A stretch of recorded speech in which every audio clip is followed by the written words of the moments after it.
Good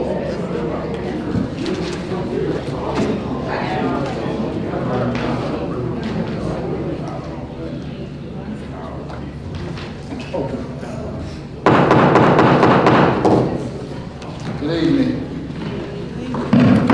Go ahead and call the Selma City Council meeting to order. We do have a quorum. At this time, I'm going to ask Councilwoman Jackson if you'd be so kind to give us the invocation.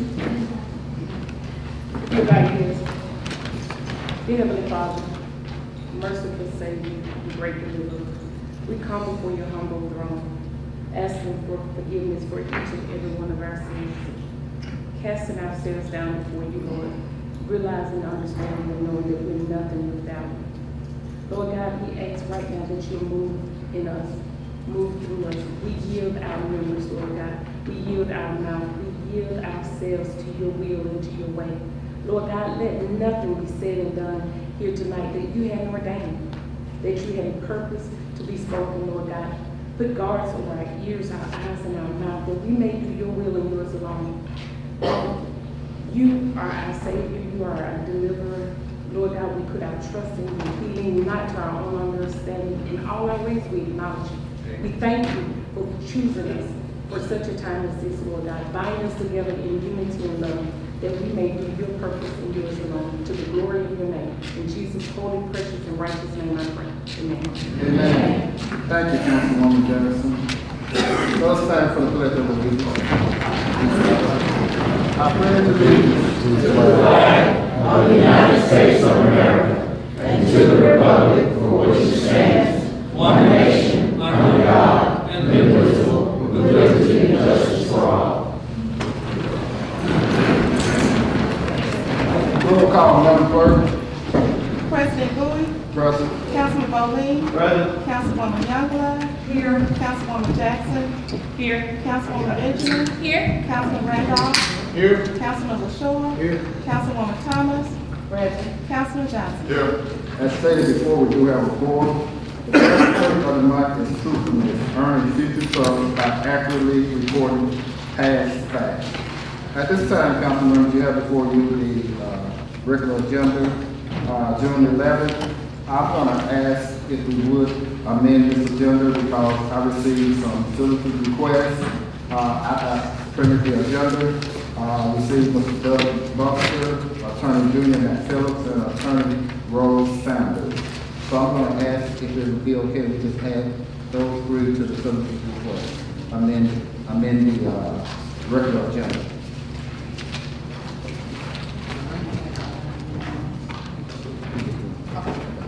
So moved, Mr. President. Okay, we have a motion on the floor by Councilman Bowen, second by Councilwoman Benjamin. Any further question, discussion? Roll call, Madam Clerk. President Bowie, Yes. Councilman Bowling, Yes. Councilwoman Youngblood, Yes. Councilwoman Jackson, Yes. Councilwoman Benjamin, Yes. Councilman Randolph, Yes. Councilman LaShaw, Yes. Councilwoman Thomas, Yes. Councilman Johnson. Yes. Okay, the regular agenda passed unanimously. Councilman Johnson. The president, big announcement, let everyone know that the elevator, the final order, so please set it.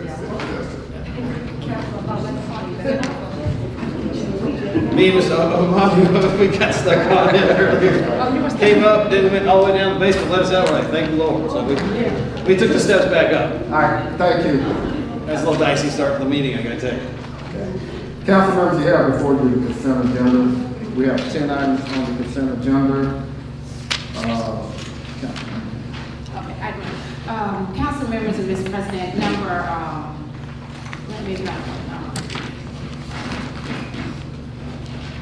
7. Number 7 is to approve for first reading a special events retail license for Empower Music Festival 2019. I am aware of the rule, but I'm asking you if you would suspend the rule. This is our friend Michael Johnson, NFL Michael Johnson, and we have Councilmember Michael Johnson too. But they finally had a meeting that I could attend, and I was thankful that I attended on Friday, along with Councilwoman Thomas. This event has so much detail, and they have workshops, educational workshops.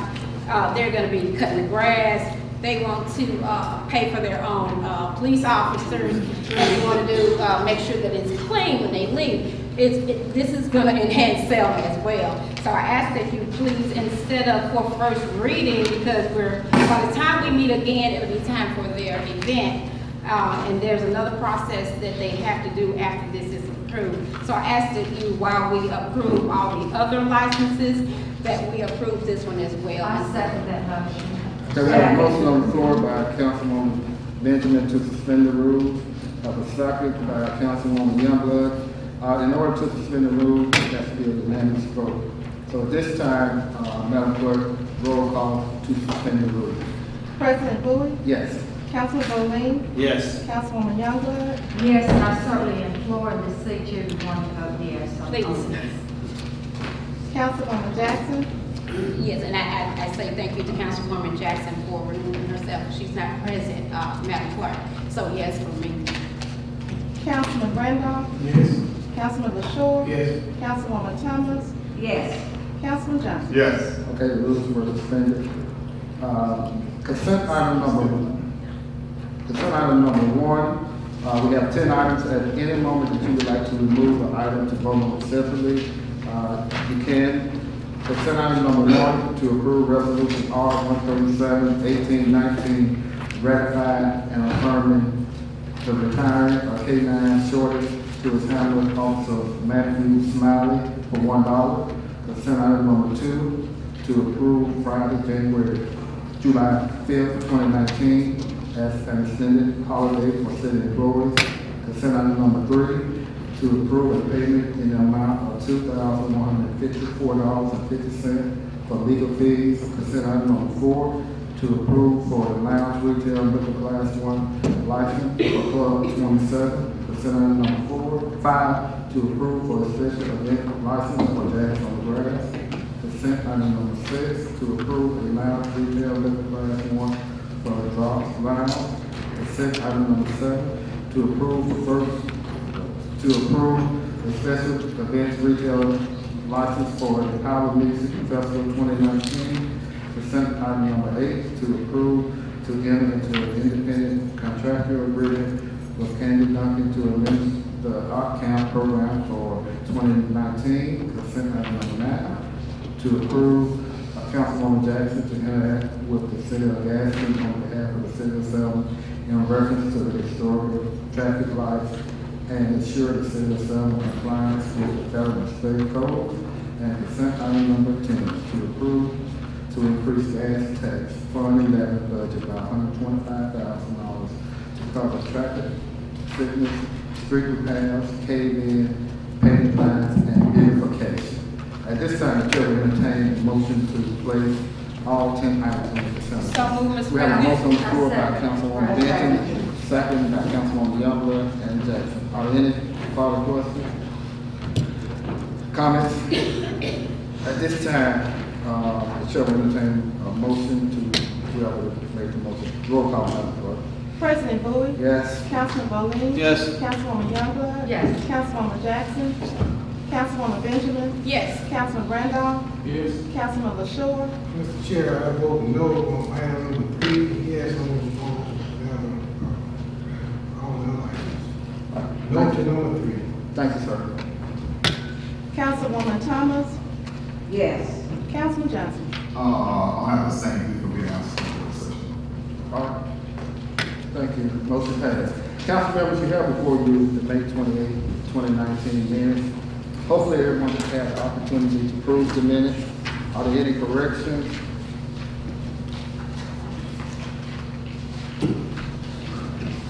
Deletions?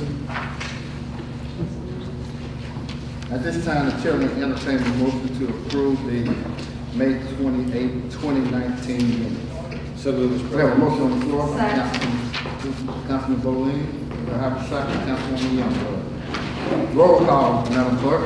President Bowie, Yes. Councilman Bowling, Yes. Councilwoman Youngblood, Yes, Councilwoman Jackson, Councilwoman Benjamin, Yes. Councilman Randolph, Yes. Councilman LaShaw, Yes.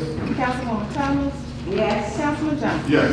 Okay, the motion passed for the approval of the minutes. Now, council members, we're down to the announcements.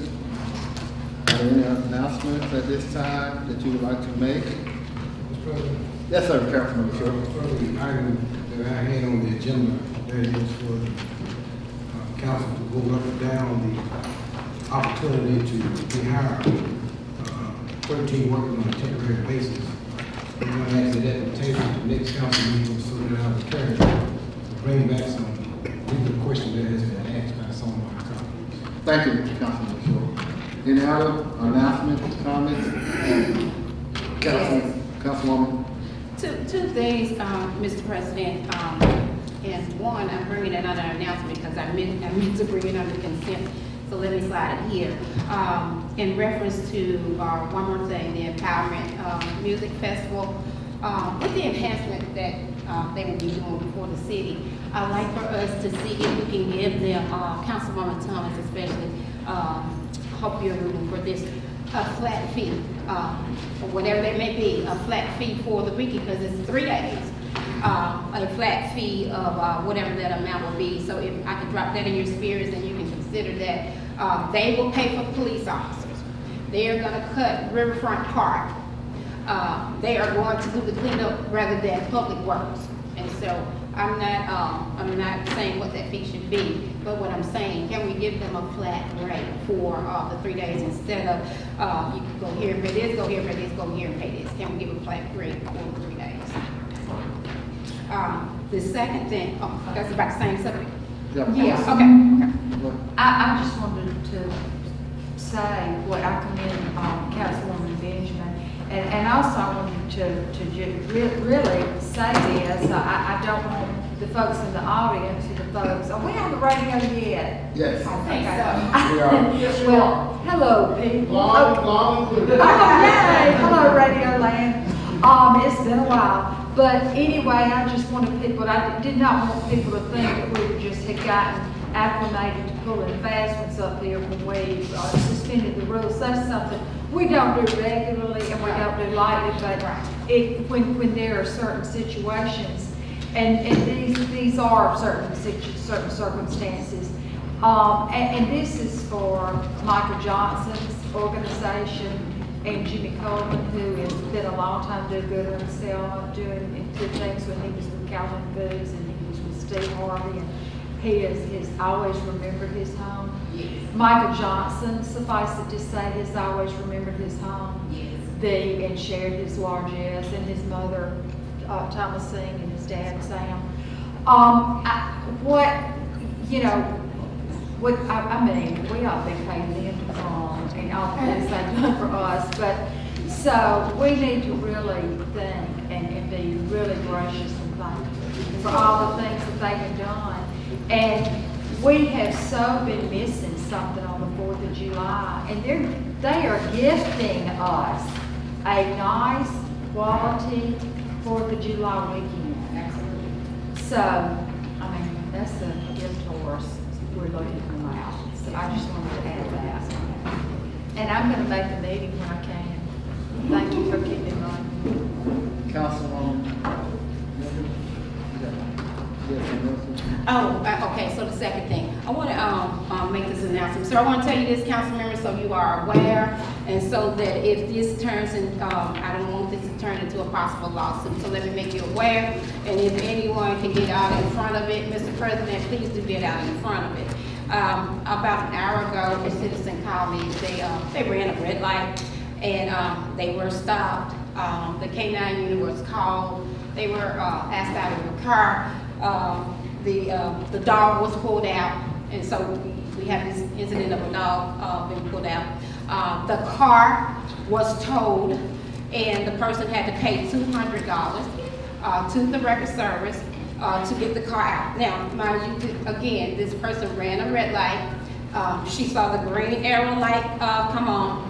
She admitted to the police officer, and she said, I just saw the green, and I started moving straight. And she said, I know I ran the red light. I apologize. I know that I ran the red light. And so some things went on. And I didn't ask her the officer's name because I didn't want to know. I didn't want to know who it was. And so some things went on. They called another person, and that person came with the canine, pulled out the car. They touched this person in a way that she felt like she should not have been touched. She asked if I'm being arrested. That question was never answered of her. And so council members, if we could get out in front of this, the city of Selma has enough lawsuits. We have enough of that going on, it's way too many because of this administration. If we could get out in front of that, Mr. President, and find out what that ends, I needed to let you all know that ahead of time so that if we can get out in front of that, let's do that out in front of that before people start calling lawyers. Thank you. You want to put the motion on the floor? Oh, yes, thank you, Mr. President. I'd like to put a motion on the floor that we engage in conversation for a flat rate for Empower Music Festival. And then Councilwoman Thomas maybe bring us that, whatever that negotiation is, can you bring it back to the council so we can vote on it? Yes. All right, we have a motion on the floor by Councilwoman Benjamin. Do we have a second? Second, Councilman Johnson. Councilwoman Thomas, you got your hand up? You got your hand up? Yes, you Okay, were go ahead. saying that any announcements we have. Oh, I would like to make this. we're gonna go vote on this and then I'll come back to your Okay. announcement. Roll call for one flat rate for the weekend, Empower 2019. Roll call. President Bowie? Yes. Councilman Bowling? Yes. Councilwoman Youngblood? Yes. Councilwoman Benjamin? Yes. Councilwoman Jackson? Yes. Councilman Randolph? Yes. Councilman LaShaw? Yes. Councilwoman Thomas? Yes. Councilman Johnson? Yes. Okay, the vote was unanimous. Thank you, Ms. Coleman, and thank you, Ms.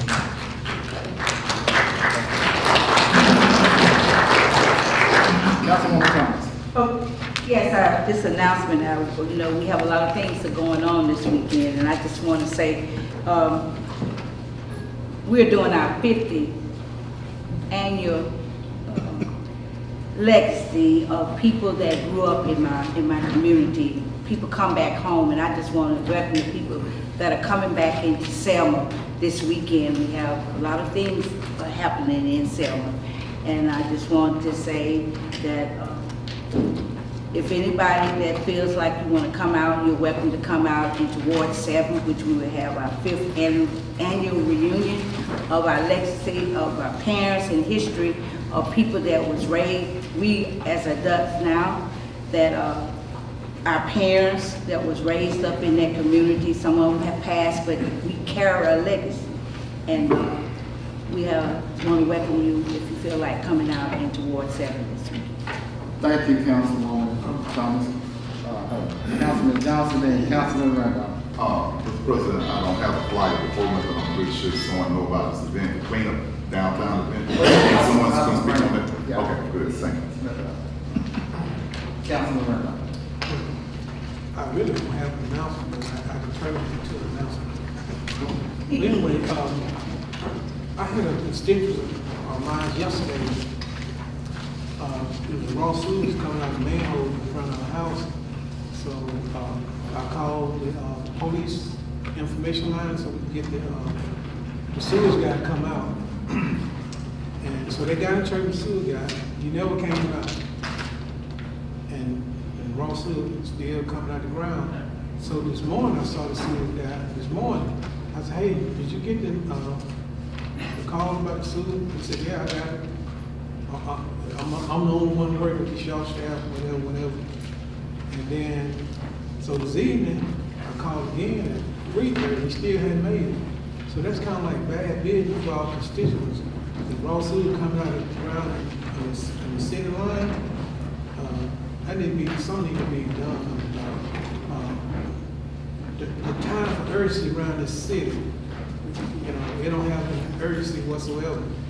And my next comment is going to be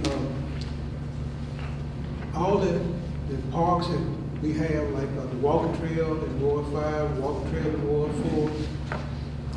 The garbage cans are not being emptied. Those garbage cans have been full about 3 or 4 months. And at Edgewood, lady called me by Edgewood.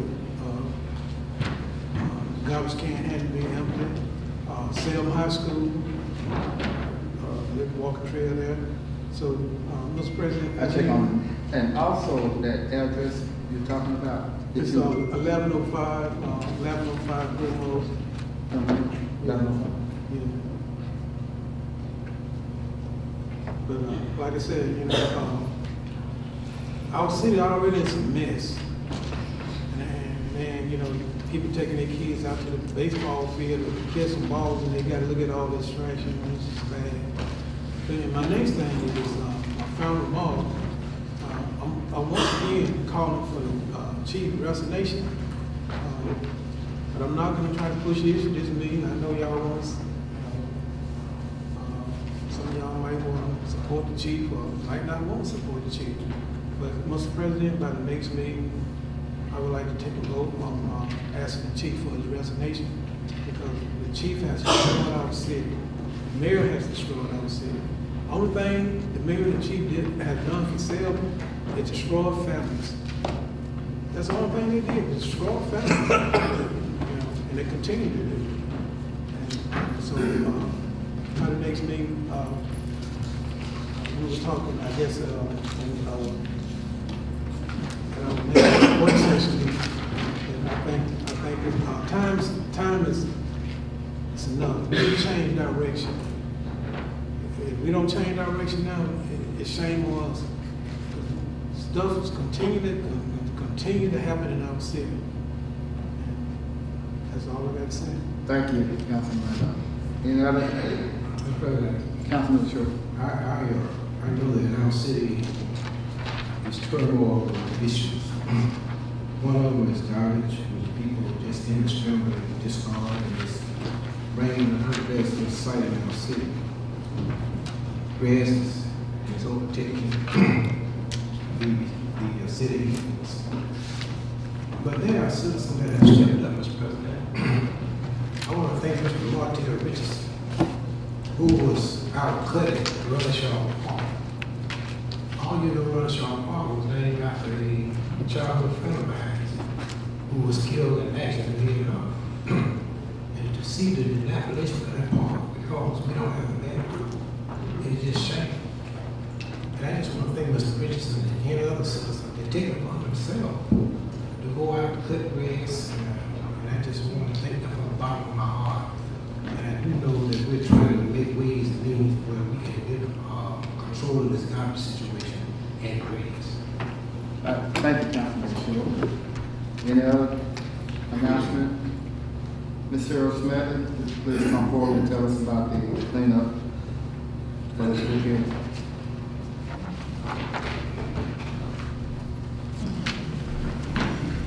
Good afternoon, council members. Good afternoon. In your packet that I put in your work session is the information about our upcoming downtown community cleanup this Saturday morning. We're getting an early start at 7 o'clock because the heat is on.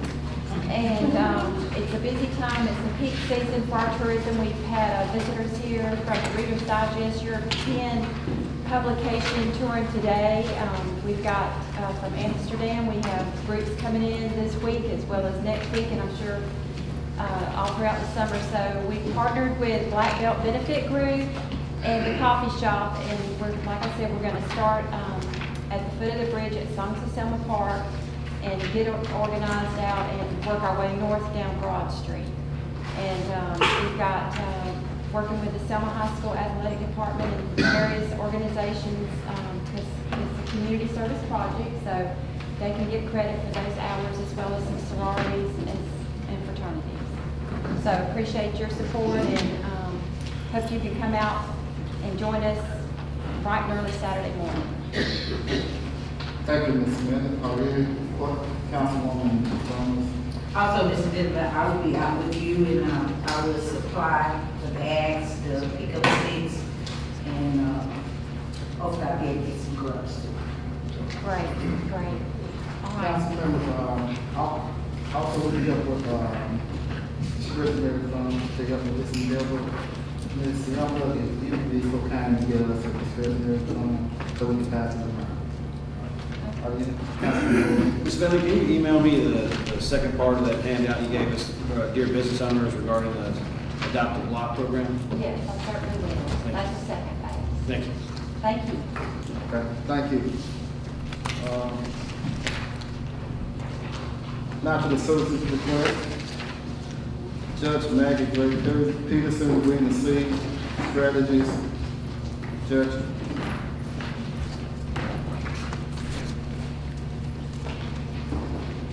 Good evening, everyone. Good evening. I'm back again. I am Judge Maggie Drake Peterson. As you may or may not be aware, I'm a retired circuit court judge out of the state of Michigan, a position that I held for many years, as well as a retired Detroit police sergeant. I am also, as you may or may not be aware, I was appointed the executive director for Weed and Seed Initiative Selma 2019. And the purpose of this initiative is a means by which the City of Selma, as well as Dallas County, can coordinate their community efforts, energy, and synergy, and to eliminate a specific situation which foster the current crime that has been occurring around in the City of Selma and Dallas County. We're not going to put our heads in the sand and pretend it's not happening. We're going to do something about it. And that's one of the reasons that I am here today. We have a vision that includes long-term, widespread economic development, accompanying education opportunity, public assistance, as well as the community involvement as a means of deterring crime. The ultimate vision is a Selma where every neighborhood is safe from violent crime, and the community is organized as well as one in maintaining what is necessary to help keep Selma resistant against crime. Now, I'm not in this by myself. I have with me today one of my honeybees. You may not heard that term before, but we have honeybees in Selma. And if you are aware about honeybees, honeybees are one of the most industrial insect, I have to say insect, I want to be specific, because they're the only insect that produce food that human beings can consume. But they are workers. They take care of the babies. They take care of the community. They take care of the dead, and they help keep everything clean. I have with me today Mrs. Grace Cobbs. Ms. Cobbs, would you please stand up, please? This is Ms. Grace Cobb. Thank you. Cobbs, I'm sorry. Grace Cobbs. And Ms. Carolyn Cox is the other person. We are getting organized. We have been, as you may or may not know, we have received a $1 million grant for the weed. We are the seeding. We are meeting with as many organizations as we can, and I had sent, and I found out yesterday when I came to the working session that some of you did not receive your email, and I apologize when I sent them last night because I lost the little card, but you will get it tonight. What we're talking about a total community engagement. We're not talking about Ward 1 or Ward 2 or we're talking about Wards 1 through 8, which means that everyone has, for this to work, everyone has to be involved. Because if you work in 1, you don't work in 2, they're gonna move from 1 to 2. We don't want that to happen. What we want the community to come get on board, and you can do that. We want the community to get on board, and for you to be the eyes and the ears, for you to see what's going on in your community. The email explained better to the city council members because these are your representatives here. And they're the one who know who's in the community, and they're the one who know the community leaders, and they're the one that we would like to come into your community to talk with you, to help get you more organized. Because we want, if Johnny's throwing paper on your line, you're supposed to say to Johnny, pick that paper up. If you see something going on that needs to be reported, please pick up the phone and call. We are asking you to get on board. We are here to help, and we want you to have a stake in the outcome of what's happening with your community. The police cannot do it by themselves. I know that you get a lot of complaints one way or the other, and I'm not here taking sides with anybody. But one thing I do know, if there's a problem, you don't call for somebody to come, you call the police. So let's get that straight. You have to understand that law enforcement, along with the community, It's what makes the difference in your community. But the community must have a relationship with law enforcement. We have to do this together. Community leaders are in a position to push back against some of the social stigma. And I know there's a lot, there's pros and there's cons. We're not taking a side, we're here to assist. The idea of community involvement takes everyone to be a part of the intelligence source so that we can respond, or the police or anyone else can respond to what's going on. We also have a social service arm, whereas we're trying to help ex-offenders to be re-entered into society. We're not leaving anyone on the side. We want everybody to be involved here. We can't say we can't use them because they have a record. That's not what we're saying. We want everyone involved and committed to this, what we're going. This is our community. You hear stuff in the newspapers. We are going to determine who we are. We're not going to let the media determine that we're one of the worst cities in the United States of America. That is not a fact. So I want all of you to come on board and get on board. In the long run, it is the community which benefits. Judge Peterson, I'm going to give you an extra minute. Thank you. Yes, that's what, thank you so much. Sometimes. The other thing we're asking the city council to do, we're asking you to help to appoint a code enforcement officer.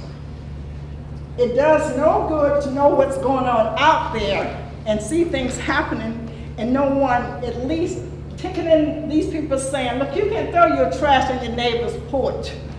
And I know you can't enforce everything, but we need someone there who will at least make a record of it so that we can deal with some of this. Now, I know that sounds like a big job, but this is a large community. It's can be a close-knit community. We're talking wards 1 through 8. When you get your email, I'm asking you to schedule a meeting. Allow us, myself and my honeybees, to come out and explain in more depth and more details so that you can get your ward leaders, your street captain, so that we can make this work. And hopefully you're all on board. Can I count on you? Yeah. Can I count on you? Thank you so much, Judge Drake Peterson. I think we learned last night that we're all on board. Are there any new questions for the judge that you did not have on last night, council? Yes. I appointed a gentleman from my ward, and I'm not sure if he was able to show up to the meetings. And when I talked with him, he said no one ever called him. I think if you get an opportunity to talk with him, he's already announced that we get a chance to talk with him. And that was? He'll see you anywhere. Okay, thank you. And you can always reach me. One more, Judge. Judge, I too had a person that was designated by Assistant Attorney Day, who asked all of us to give to him the names of a person that has served on this committee, and my person has not been contacted either. Was who? Charles Johnson was his name. Well, we haven't seen him. Where- And I haven't gotten, I'm the executive director. I was appointed back in March. And all the names that I have, they get emails from me almost every other day, letting them know what's going on. So if you would send it to me, then I'll be happy to give you my email address and my phone number. But please call me and let me know who that person is, because I will personally contact them. Could I recommend that you contact Attorney Day, who represents... Eric Day. Eric Day, who represents Richard Moore, who's the U.S. Attorney. And Exactly. we gave him, I gave him the name of the person that would be able to serve. And I think he has his list. So if you could get a hold of him and ask him for that list so that you can be made aware of who these people are. I'll be happy to do that. Thank you. And Thank you so I'm so much. thankful for your cooperation, all of you. Thank you. Thank you, Judge. Yes. Mr. Tom Bolton, resolution for veterans.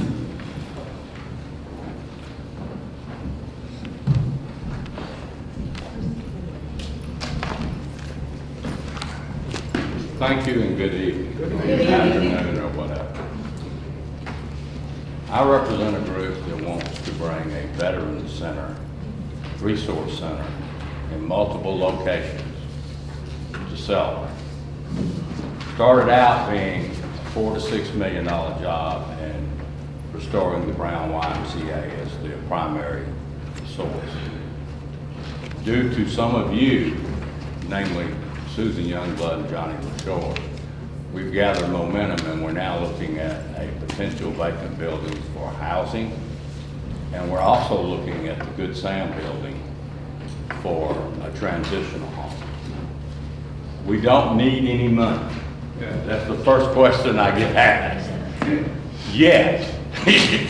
But what we do need is your support, and if we could, a resolution to that effect, saying that you will work with us and you support this idea.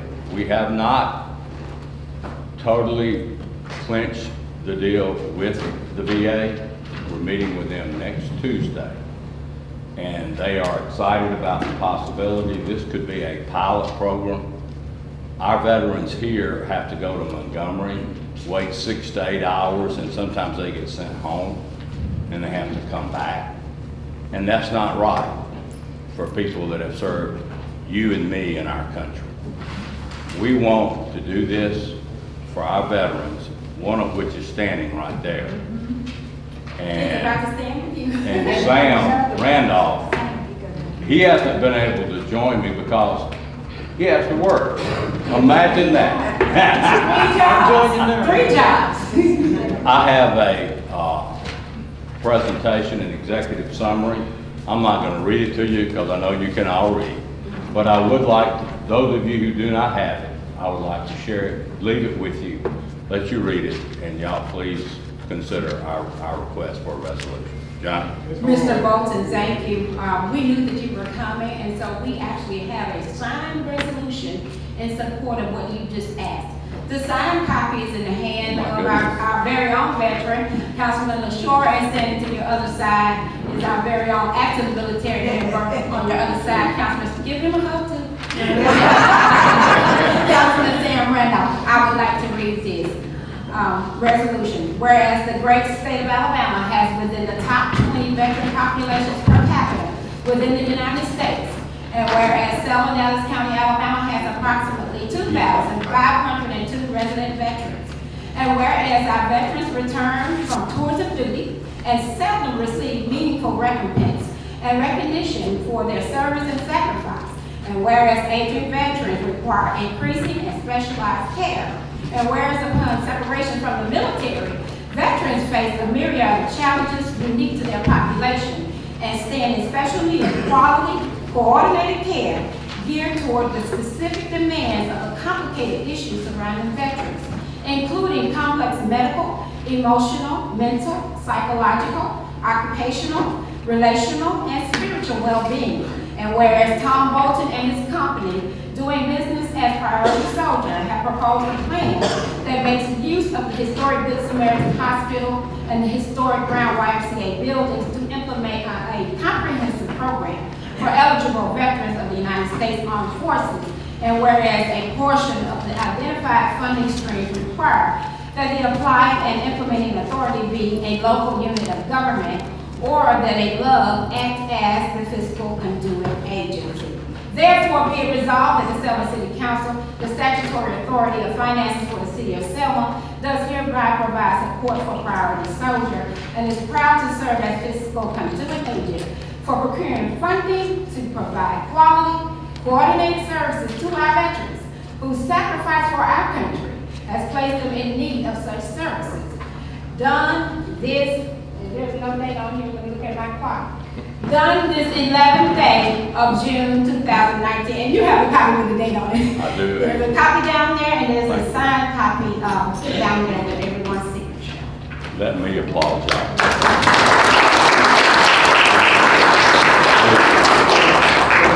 Councilwoman Youngblood, so much. That's not necessary, not appropriate. And let's just take the opportunity to applaud our 2 veteran council. Amen. If not for these men, we wouldn't be here. we might be talking Japanese or German. Thank them every chance you get. Thank you. Appreciate it. A picture, okay. You might, some of my debtors might get that. Thank you. Sure. Good time to see you. One of these days on weekend, me and you will get together. All right. Is Velma Schubert, municipal report?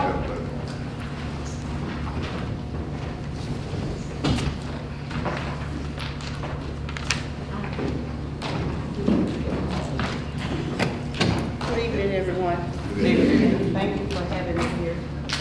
As she said, my name is Velma Schubert, and my son Jermaine Javon Sanders was murdered November 22nd on the 1800 block of Church Street, 2018.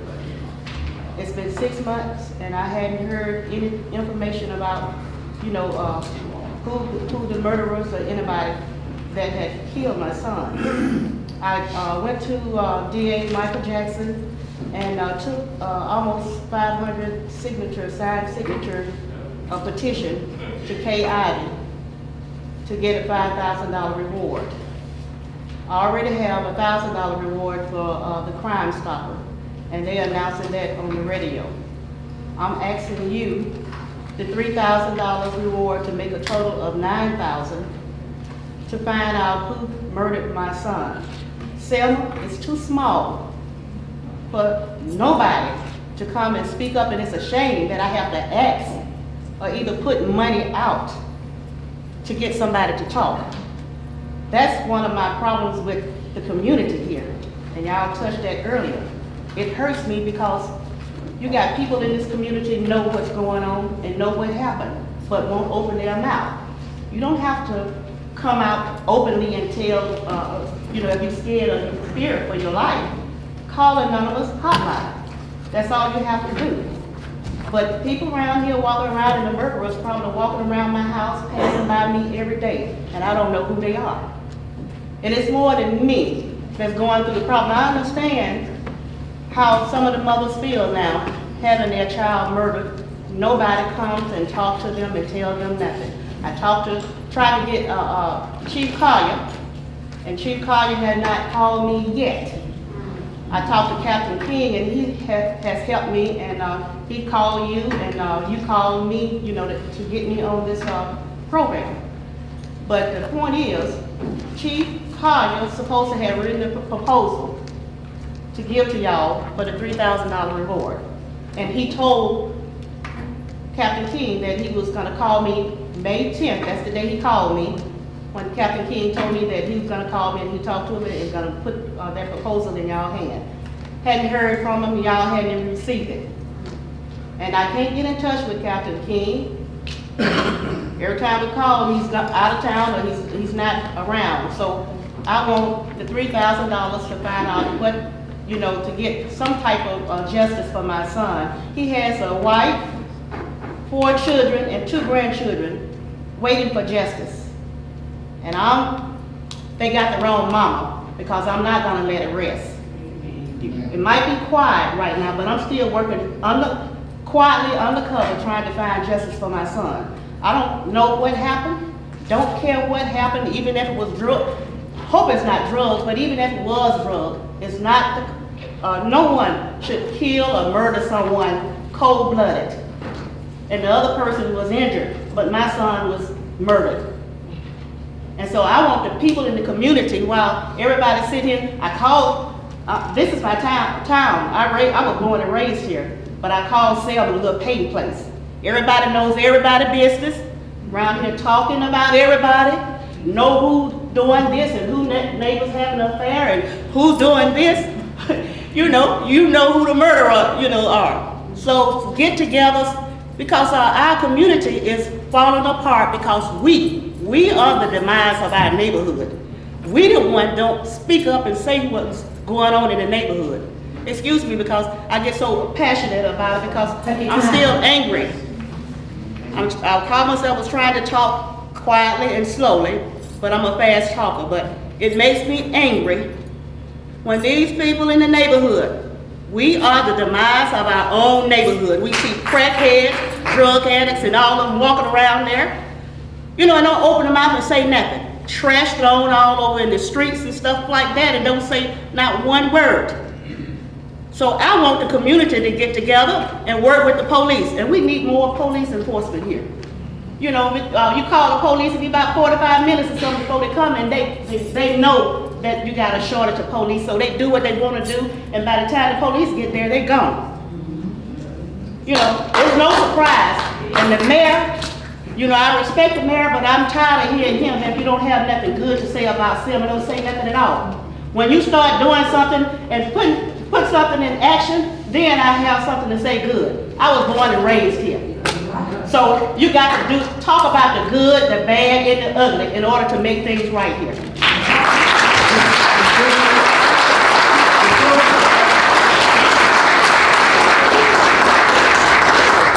Before I go to Councilwoman Young, I promise you I will get with Captain King on tomorrow, and we will definitely get with you on tomorrow. I promise you that. Thank you.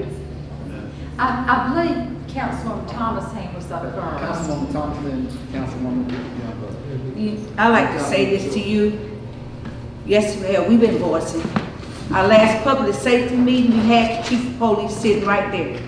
And I expressed myself because I know how you feel. I've seen some of these things. And we've been voicing about these unsolved murders, the committee, and a couple more of our councils. We have been speaking about, we want something done because we have a lot of people that are still grieving. I live in a neighborhood where I've seen some of this stuff happen. And I don't stop, I keep voicing. And our public safety, we have been talking to Chief. We asked him the last time we had him here, sitting right here, the last public safety meeting. What are you gonna do about these unsolved murders? We don't want these victims to be like cold cases. Some of these people have been murdered over, it's a period of years. And we're strong, we got voices. We feel just like you because it's something that we have to live with when you wake up in the community where someone that you grew up around and somebody just took an innocent person's life and nobody says anything about it. So it takes a community to stand and fight for it. And we have been talking to the chief about it. And he told us that he was going to get someone to work on this, on a case about a lot of these unsolved murders. Well, we do have a public safety committee and a voice, and you know how I am when it comes to stop the violence, the shooting, and the killing that happen in our community. And I'm behind you, and I'm a strong voice. I fight for the community. Because because this past weekend, went to bed early, about 10 or 11 o'clock, 5 shots. And the car speeding down from Brown First Avenue and then turn on Church Street. This got to stop because innocent people could be walking by. A bullet don't know nobody. You can come through the house, kill anybody. You know, so we need to stop it. In the neighborhood, like I said before, if you get up and march when a doggone police officer or either somebody white kill a doggone a person, and then you're talking about Black Lives Matter, why Black lives don't matter when you kill your own kind? That's right. That's right. That's right.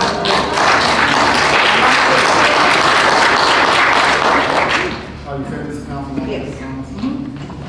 Hey, Ms. Schubert, I think you and I have talked before. When did this happen? When did you know? November 27th, 2018, about 8:15. Had just left my house for Thanksgiving, right around the block from my house. And we heard a barrage of gunfire, just like it was in the military, and everybody dove to the floor. Had a house full of guests. My son had just left there. We didn't even think it was him. We didn't even know he had turned on that street. I'm so sorry. And everybody dove to the floor calling 911, and it sounded so loud, it sounded like it was hitting my house.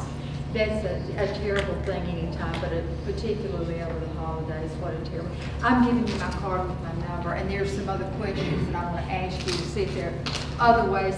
Years ago, I used to work with crime victims and people who've had loved ones murdered. So there's some particular things I want to ask you, but this isn't the appropriate venue. But and I'm so sorry about your son. I wanted to ask the president if we could do discretionary money. I'm about to go and do the discretionary forms. Is this something we could do discretionary for, or are you gonna have to see what, okay, we'll look for some other things. We certainly will help you if we can. We have had far too much of this. And yes, we are all so frustrated about things. And let me say this, Judge Peterson talked about the Weed and Seed program. And this is part of what they're working on, the weeding out the criminal element. I talked to Attorney Day. Aaron Day. Several months back, and, who came to my house, him and another attorney, and was telling me about the weed and seed and what they were planning on doing, and they needed more people to speak up in the neighborhood to tell what's going on. And like I said, I hadn't grieved, I teared up, but I really hadn't cried. I just got out of bed and I just started working, researching and doing. Because I'm not gonna sit down and let my son be a cold case. I understand and I admire you for that, but we'll talk about some of those things later if you'd like to. But I wanna talk about some other things that you may not know about. Okay. Thank you. Thank you. Councilman Short. I had a relative that was murdered. Thank God the culprit was tried, convicted. And he said it was true. He met the same fate that he gave my nephew.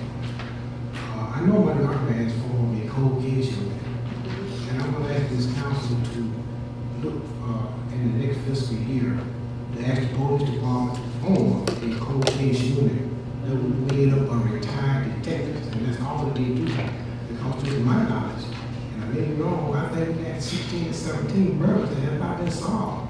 And that's one murder too many. That's right. So I think with this cold case unit that will be put together in Selma, maybe some of these murders will be brought to justice, and maybe the families that have been victimized can get some. I just want you to know that grace is with you, and we're gonna do everything we can to support you. Please do that, because we need some experienced detective here that know how to do a case. Because if you go to a house and they got a camera, and you ask for that camera, and they say it's broken, what do? You get a court order and you go get it.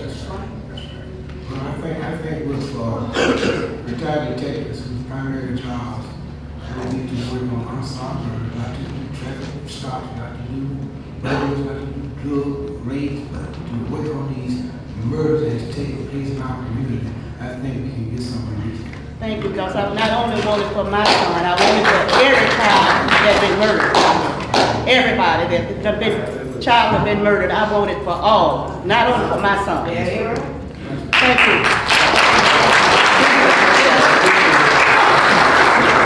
Also, too, Ms. Schuster, I will come out house tomorrow with this resolution, with your son's name in, so we can move forward. Thank you. Mr. President, Hold on. Yeah, Councilman well, Randolph. I was gonna say, I thought we had passed. We did. That's We all. got to do a resolution. Okay, I'm so we already tomorrow. got $3,000. Yeah. Okay. Yeah, but I'm just gonna add the son's name into the resolution.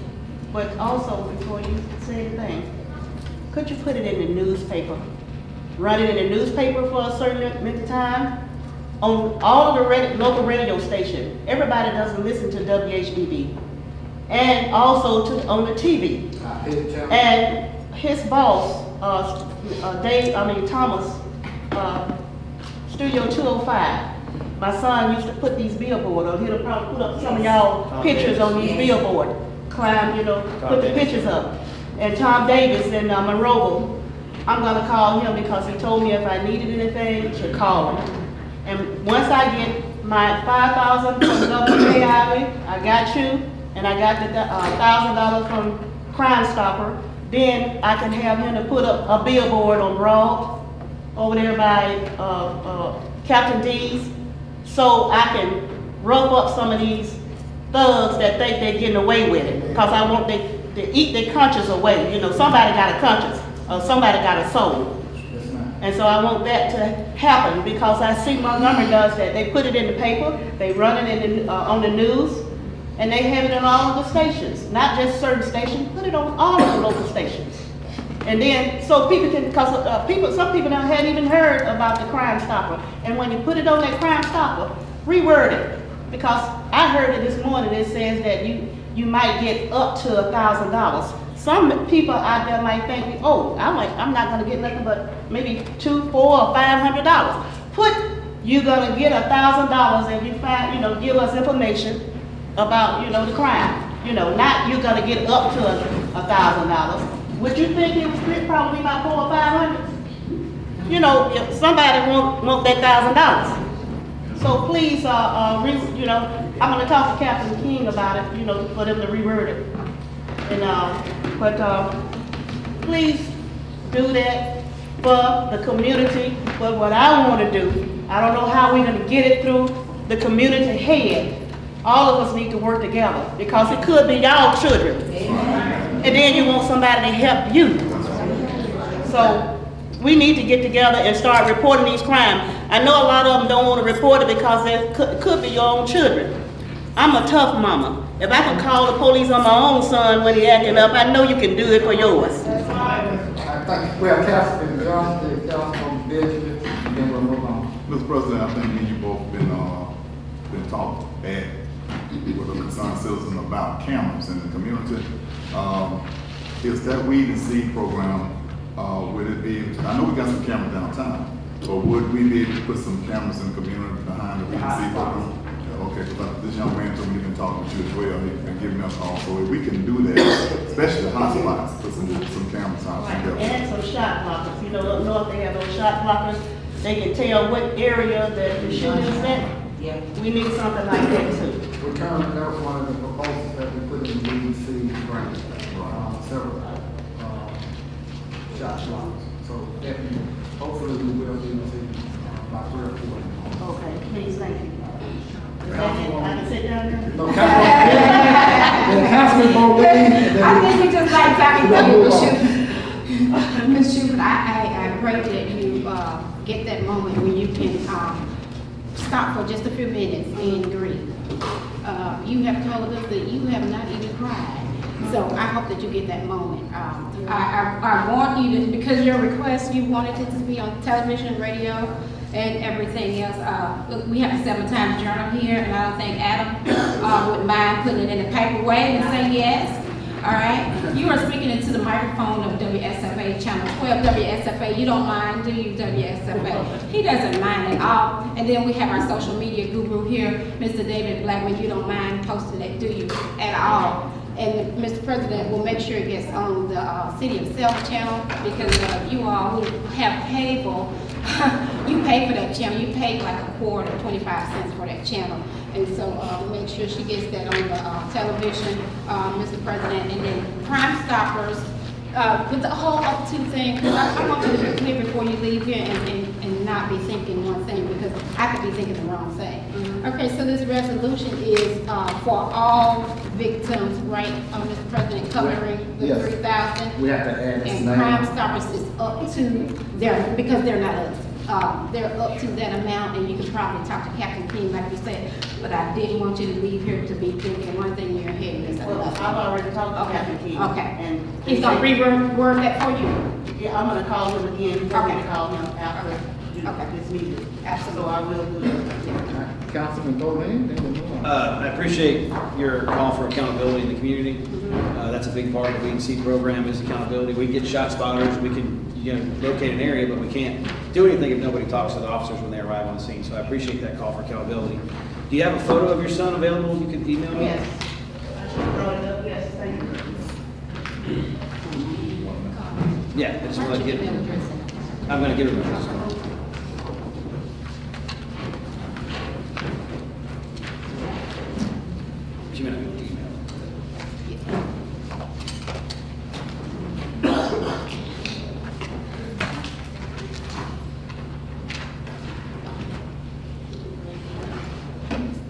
I should have brought the big one, but I didn't want to bring it, it's too Email big. address for you, Ms. But Schubert. that's the obituary. This come up.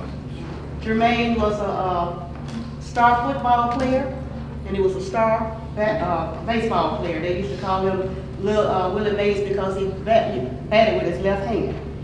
And he was a tough little, smart little, short little fella, you know, and beautiful personality. Everybody loved him. Sometimes it bothered me because he was just too friendly with everybody, you know, because some of his best friends could be his enemies, you know. So it just hurt me to have to have another child. This is my second child. My oldest child was 26 years old. She was in the military with Mr. Randolph, and she was went to Desert Storm for a year. She was a correction officer in Birmingham. Came back from from Saudi Arabia, and New Year's Eve, it was on a holiday, yes, I can remember. New Year's Eve, her and another officer, which was 8 months pregnant, y'all might remember, and a guy ran them off the highway in a steep ravine, and she was killed. Both of them was killed. The young lady was 8 months pregnant, so I say all 3 of them was killed. And that was my oldest daughter. She was 26 years old, Lachelle Sanders. Graduated from Selma High, and she was a sophomore going into her junior year at Auburn University in criminal justice. Her picture is on that obituary there too. Her picture's on that obituary. You probably was in the class with her. 87, yes. But the point is, I got my two oldest children. The other one in the car accident, you might as well say that was murder. But it wasn't like my son. He was brutally murdered. So I have 2 more children left. I got a son, 33, and a daughter, 32, and she graduated from University of Alabama, and that's where she works at, and she stays in Tuscaloosa. So every night I have a fear. I worry about all of my children, but the boys, mostly I fear my son. When a phone call late at night, a mother knows. You know, you don't want to get a phone call because you're scared. Black mothers know about their son because they don't know what they're into. So when a phone call, I'm always jumping and up. And I stay up because I always worry. And a mother gonna worry about her children. But I want justice for my son and every child that was murdered here. That's all I can say. Thank you so much.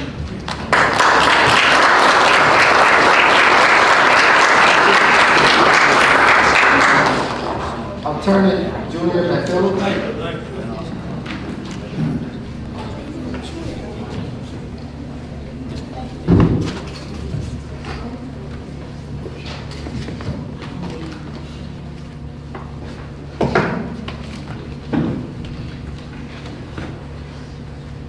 Thank you, ladies and gentlemen of the City Council. I'll try to be brief. I know it's been a while listening to everybody here. After she spoke, I don't see there could be any doubt that you need a new police chief here in the worst kind of way. I mean, the worst kind of way. I, of course, represent Bernita Wade, and 3 times we had to come here to the City Council. This, I think, is my 4th time in almost 2 years. I think September of 17. And it took to take her case to court. And I want to commend you and thank you and the City Council for joining us in court. You had Attorney Bobby Siegel. The order that he prepared is exactly the words that Judge McMillan accepted. And putting her back to work, we had several motions to hold the mayor in contempt to get him to give her all the powers and responsibilities that she has. But we did. But I want to thank you. It wouldn't have happened if you hadn't taken the action. Now, you may have heard that we had these 3 police officers here. Mayor Officers Hardy, Tori Neely, and Kendall Thomas. And they were vindicated about 2.5 weeks ago when all charges were dismissed against them because the investigator that put the charges violated grand jury rules in a big way. Her name was Miss Smith, and that she heard what all the other witnesses said and then adopted it in her own testimony. Judge Collins Bentley did the right thing, and he threw out the charges. They're claiming, it's some kind of a little technicality. As far from that, apparently she went and sought another indictment, egg on her face, and so now we've got these three being indicted again. And so I was over here today talking about it, and I'm telling you, the morale of the Selma Police Department is at an all-time low. It has never been so low, and one of the reasons it's so low is you got a police chief that's doing nothing. All he can do is like criticize me for getting the three officers off. I mean, like what I said was asinine. His words, not my words, asinine. So I got these guys off, you know, that was his words. What is asinine is he continues to sit in the police chief's position with all these mothers having their sons murdered on the street and nothing being done about it.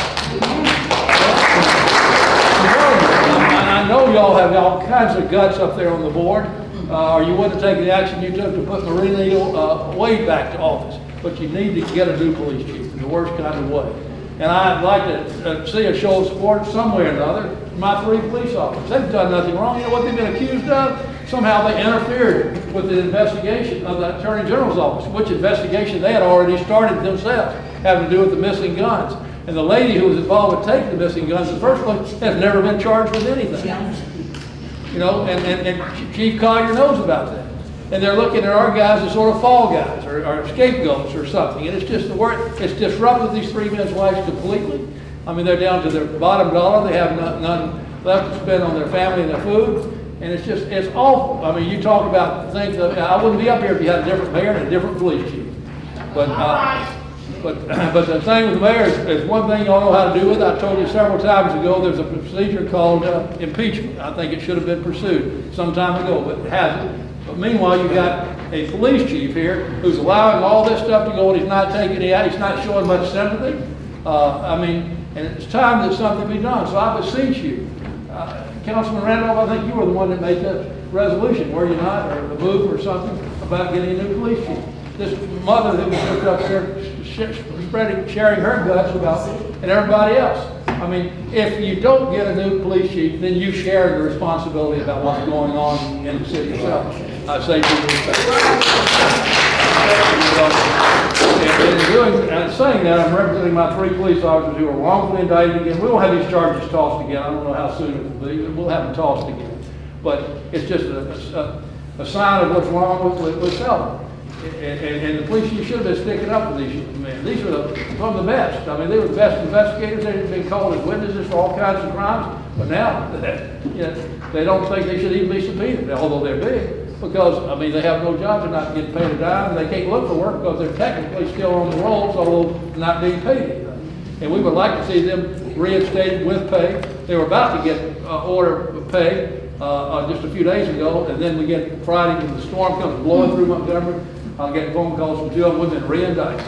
And so we need your help on that too. I particularly, as I listen to everything, think one of the things you especially need is a new police chief. Somebody with a heart, with a soul, with a mind, with a body, who's really willing to go out there and stick up for the community and save some of these poor folks who've been shot and killed. So that's my word. And remember my three officers, Jeff, Hardy, Tory Neely, and Kendall Thomas. They've done nothing wrong. They're scapegoats. They've been brutalized and punished wrongfully. And that's why the police department morale is so low. They got a lot of support. They're among the best in the police department. And the other officers will think, well, I can't, what's going to happen to me next? So that's what you're dealing with. I think it starts from the top. A new police chief can set a whole new tone. And that's what I urge you to do. God bless you all. Thank you very much. Thank you.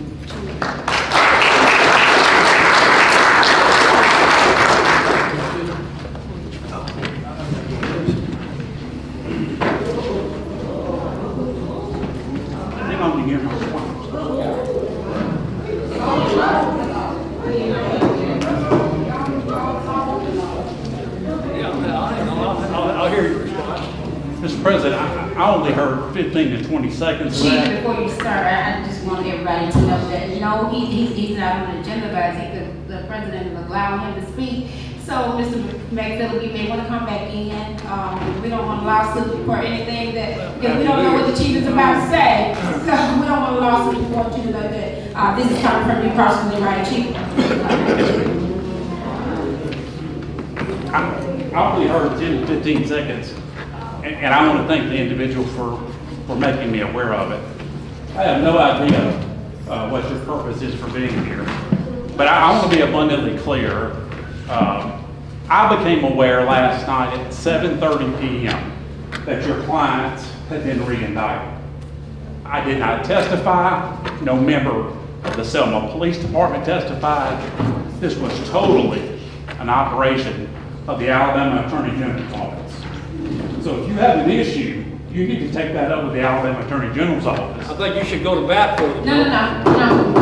And Chief is gonna address the council, and then, Ms. McPhillips is gonna allow you to talk. Thank you, Councilwoman. By obligation, we are required, any law enforcement agency, by its canon of ethics, is required to cooperate with other law enforcement agencies. But in saying that, I can't be any clearer. No member of the Selma Police Department testified to a grand jury on these most recent indictments. I was completely unaware until 7:30 last night, and I immediately notified the council president that 3 new indictments had been handed down. So it's easy to sit here and point blame at the police department, but this is obviously very serious charges, and I remind the audience that a Dallas County grand jury, this isn't a grand jury out of Shelby County or Montgomery County. This is our peers, the people that live in Dallas County, heard this case presented by the AG's office, not the Selma Police Department, and handed down these indictments. And I think that's the fact that's, and again, I only heard 10 to 15 seconds, but what a remarkable difference when you're attacking the agencies where they work as opposed to the agency that did the investigation. And I can tell you what it's about. At the state level, there is a high level of immunity in civil lawsuits. At the local level, it's much lower. He's not attacking the Attorney General's office because he can't overcome that immunity for a lawsuit. It's much easier to attack the city and try and get a lawsuit here. But I can't be any clearer than I'm being. No member of the Selma Police Department, nor myself, testified to a Dallas County grand jury So you did. in the most recent indictment. And not only that, I was not aware they were indicted until 7:30 last night. And then I immediately picked up the phone and called the council president and made him aware. Why And with that- the chief ain't standing behind the officer?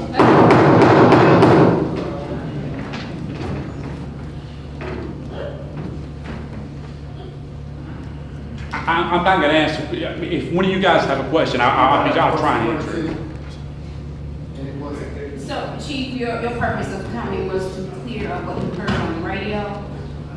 Just 10 seconds of it. There was a lag. You have 15 seconds of it, when he was up here calling attorney, and I said, Attorney McPhillips was up here for a while. And thank you for finally addressing us rather than addressing the attorney, because we don't want this to become out of order. Yes, ma'am. Mr. President, Mr. McPhillips was now brought into this again, and so he wants to finally speak as well. I may. And I think Spencer Collier is a good guy in many ways, but I think you could have done more, sir, to stand up for these officers. Thank you.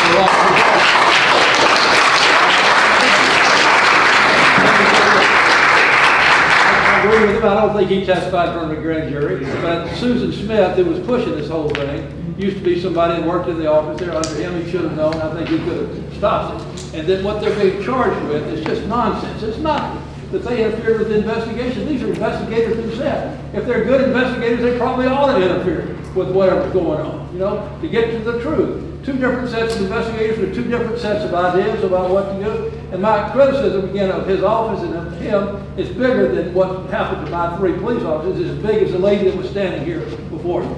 before. It's as big as all these people who are getting murdered around Selma. There's been 3 homicides in Selma this year. It's down, the homicide rate in Selma is down 300%. It's down 300%. And you can't argue with the numbers. Now, if you want to talk about disagreeing with the Attorney General, and I'll wrap it up, Mr. President. The Attorney General is the chief law enforcement officer by the Constitution in the state of Alabama. If I get a subpoena from him, I'm going to answer. Just like if I get a subpoena from the DA, I'm going to answer it. But I want to be abundantly clear in these indictments. I did not get a subpoena. To the best of my knowledge, not a single member of my staff got a subpoena. I was not even aware that the grand jury was meeting. As soon as I became aware, I notified the council president. As far as standing behind the officers, the Attorney General's office has approximately 40 to 50 investigators. That is their job to investigate white-collar crime or crime of public corruption. It is my job to be the police chief in Selma. Thank you, Chief. Thank you, sir. Thank you. Well, I just say, why hasn't the lady who was involved in the stealing of the guns in the first place been charged with anything? Right. And not only that, the one who was involved with the stealing of the weapons in the first place. And to interfere with somebody else's investigation when you're an investigator yourself, the most they would do is try to get the truth over to investigators and agencies officers who may not have agreed with them on some point. Point of order and information, Mr. President, and Mr. McPhillips, I have the utmost respect for you, but you shouldn't be trying, y'all shouldn't be up here trying to try this and making a spectacle. You're better than that, you're welcome. Okay. Thank you. Chief, before you go, if I could, the lady was up here before, was talking about the cold case murders that were going on. Yes. And she was requesting, I guess at some point you were supposed to contact her and have contact. We have created a cold case squad. See, great. But keep in mind, it is in conjunction with the Alabama Attorney General's office. Okay. Who specializes in cold cases.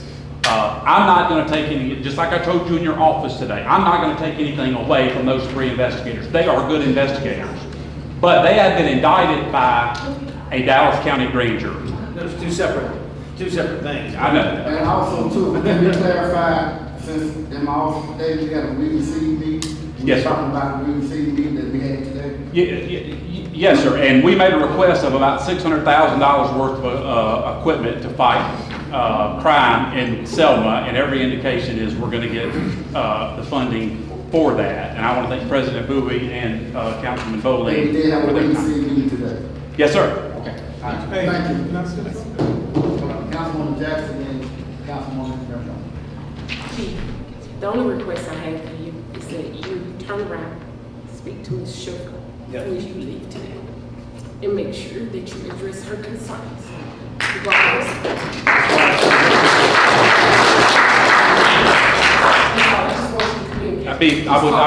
I know Ms. Sheffield, I would be happy to. But let me add one thing too, because that is a valid concern. 6 indictments, 6 cases by these 3 officers that have been indicted were reinvestigated, and 6 indictments were handed down on cases they missed. The indictments were handed down by a Dallas County grand jury, and we've been serving the warrants. Well, Chief, I'm going to ask you, I know this is a separate issue, I don't want to deal with that. My heart is overwhelmed for this mother. I've lost 5 members of my family. This hit me especially hard this evening, and I want to make sure that we have a chief that is responsive to our mothers that are losing their sons. Right now, I'm not talking about what you and Attorney McPhillips is talking about. That is not even of my greatest concern at this moment, because I'm not thinking with my head, I'm thinking with my heart, and I just ask, please turn and talk to this mother. Put your hand to her heart, her head. I know where she is. Be there for her. No, down there.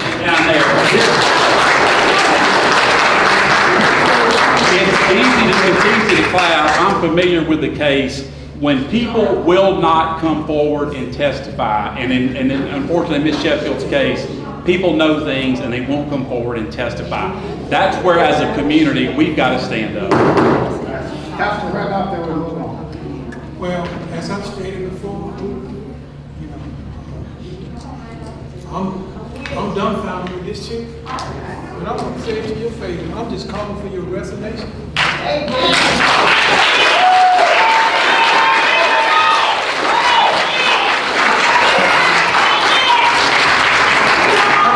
I don't want no cheerleaders out in the orders, none of that.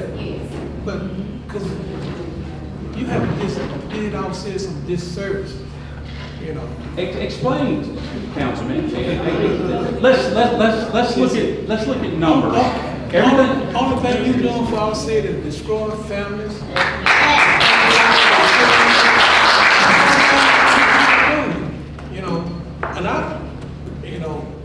Council, we need to take a different direction. Councilman Randolph, all crime is reported in what's called ComStats. The ComStats for Selma are down dramatically. Let me remind you, 3 months before I became chief, the police department walked off the job. They walked off the job. This is the department I inherited. Let me finish, please, and I'll let you finish. You've been very respectful, and I'll be respectful. The year I became chief, there were 16 homicides, 3 were solved. 3. Our clearance rate is over 60%. Now, I know those numbers will never bring back Miss Sheffield's child. I understand that. I completely understand that. But all I can argue is the ComStats, and if you look at the numbers, we've had 3 homicides this year. One's too many, but we're down hundreds of percent. Make sure we're speaking of, is it Shepard or Shepard? Sheffield. My name is Velma Schubert. Okay. I just wanted to make We've sure. also got a Sheffield as well. Okay, so this one is Shepard. Thank you, Chief. Thank you, Councilman Randolph. Mr. Doug Foster, please come forward.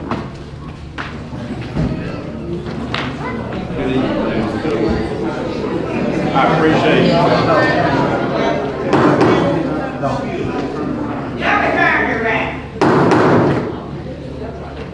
Good evening. I appreciate you allowing me to stand before you this evening. I represent Cemetery Preservation Group. We are a nonprofit organization, and we would like to do work and have work done by professionals within the 3 city-owned cemeteries. In order to do that, we would like to get written permission from the council allowing us, and each of you should have a list of some of the things that we want to do, closing open graves and repairing and cleaning grave markers and things like this. We would like to get written permission to be able to proceed and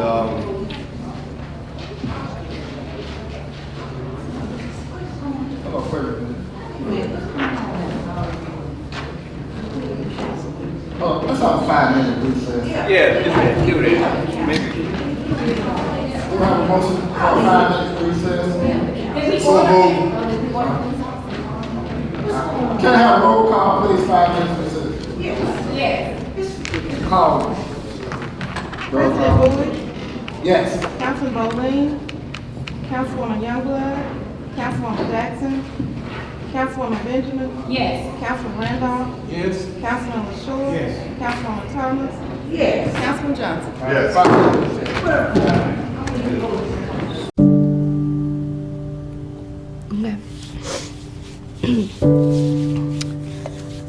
Because of you, I felt hopeless. Because you told me you didn't like my voice, I started to not like it either. I know it was a joke, but it still hurt me. Because you said rude things about my work, I started to question my own voice. Because of your negative comments online, I've almost quit doing the one thing that makes me happiest in life. Because you shared something about me that was private, I felt embarrassed. Because you said hi to me on the first day of school, I felt included and I knew that I was going to be okay. Because of you, I felt wanted and not alone in this world. Because of you sharing your story with me, I feel comfortable sharing my own. Because you were there for me, I feel beautiful. Because you were there when I was coming out, you helped me regain my confidence. I'm still here today because of you.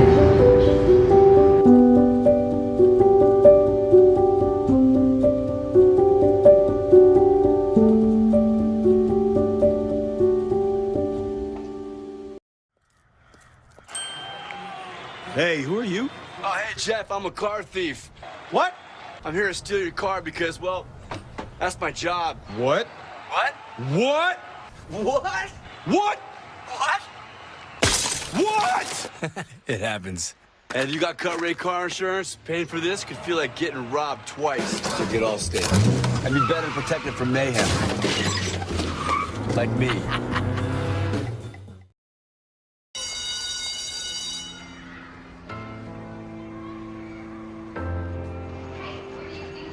No one knows where it comes from.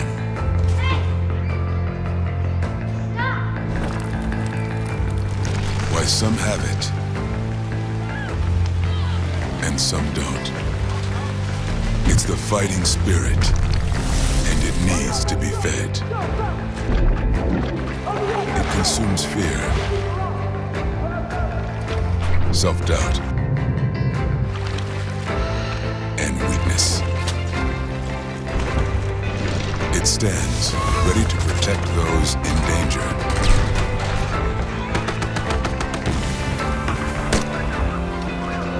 And to fight whatever shape the battle takes. Because as long as there are battles, there will always be Marines.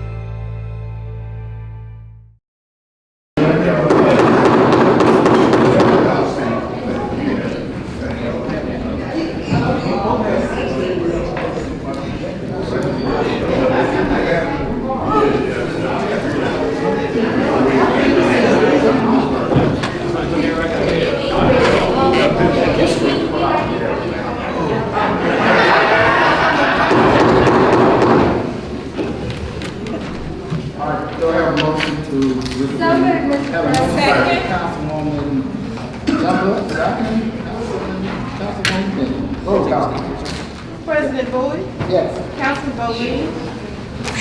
Yes. Councilwoman Youngblood? Yes. Councilwoman Jackson? Councilwoman Benjamin? Yes. Councilman Randolph? Yes. Councilman LaShaw? Yes. Councilwoman Thomas?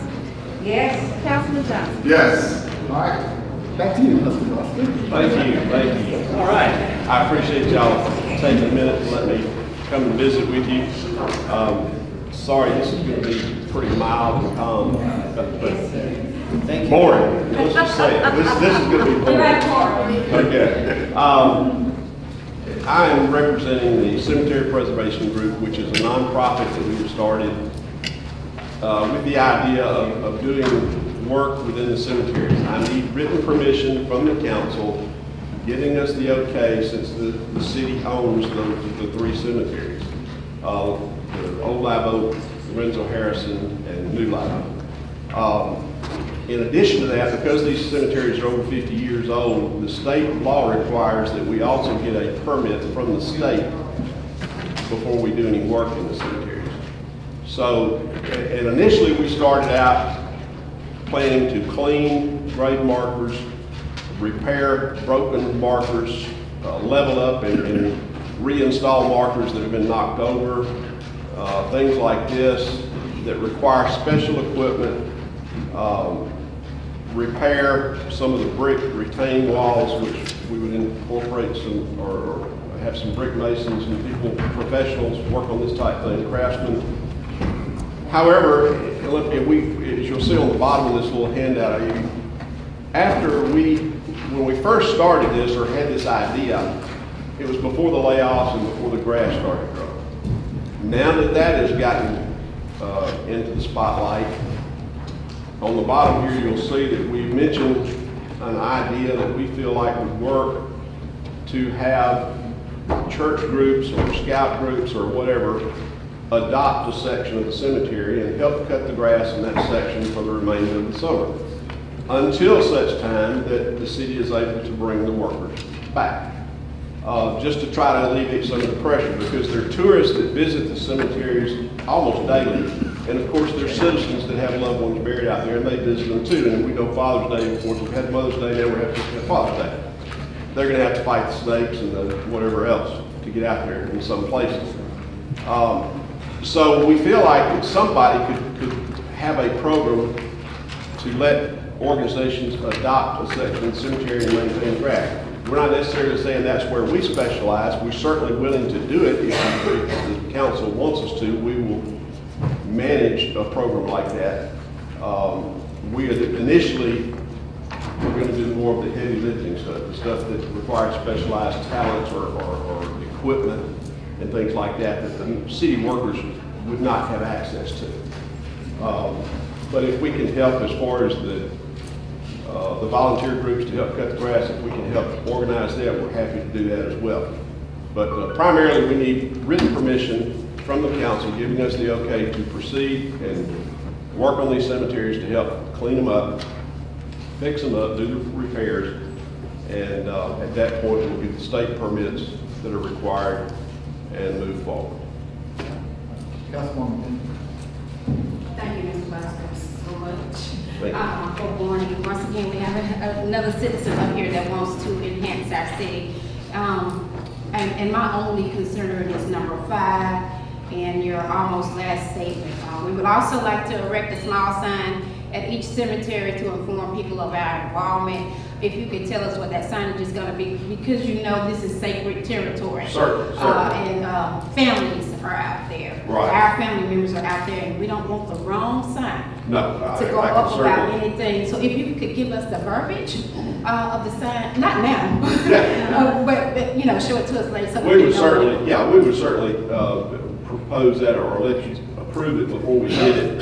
But basically, it would be to let people know that we are actively trying to improve the cemetery. And we are a nonprofit, we work strictly off donations.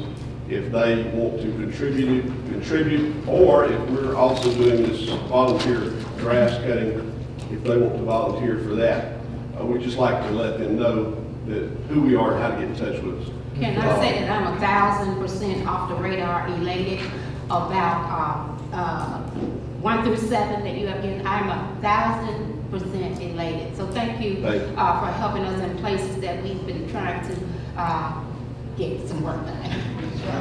Thank you. I think I see Councilman Short and Councilwoman Young. Councilwoman Jackson. I am so elated that people in your organization is willing to undertake this very worthy event.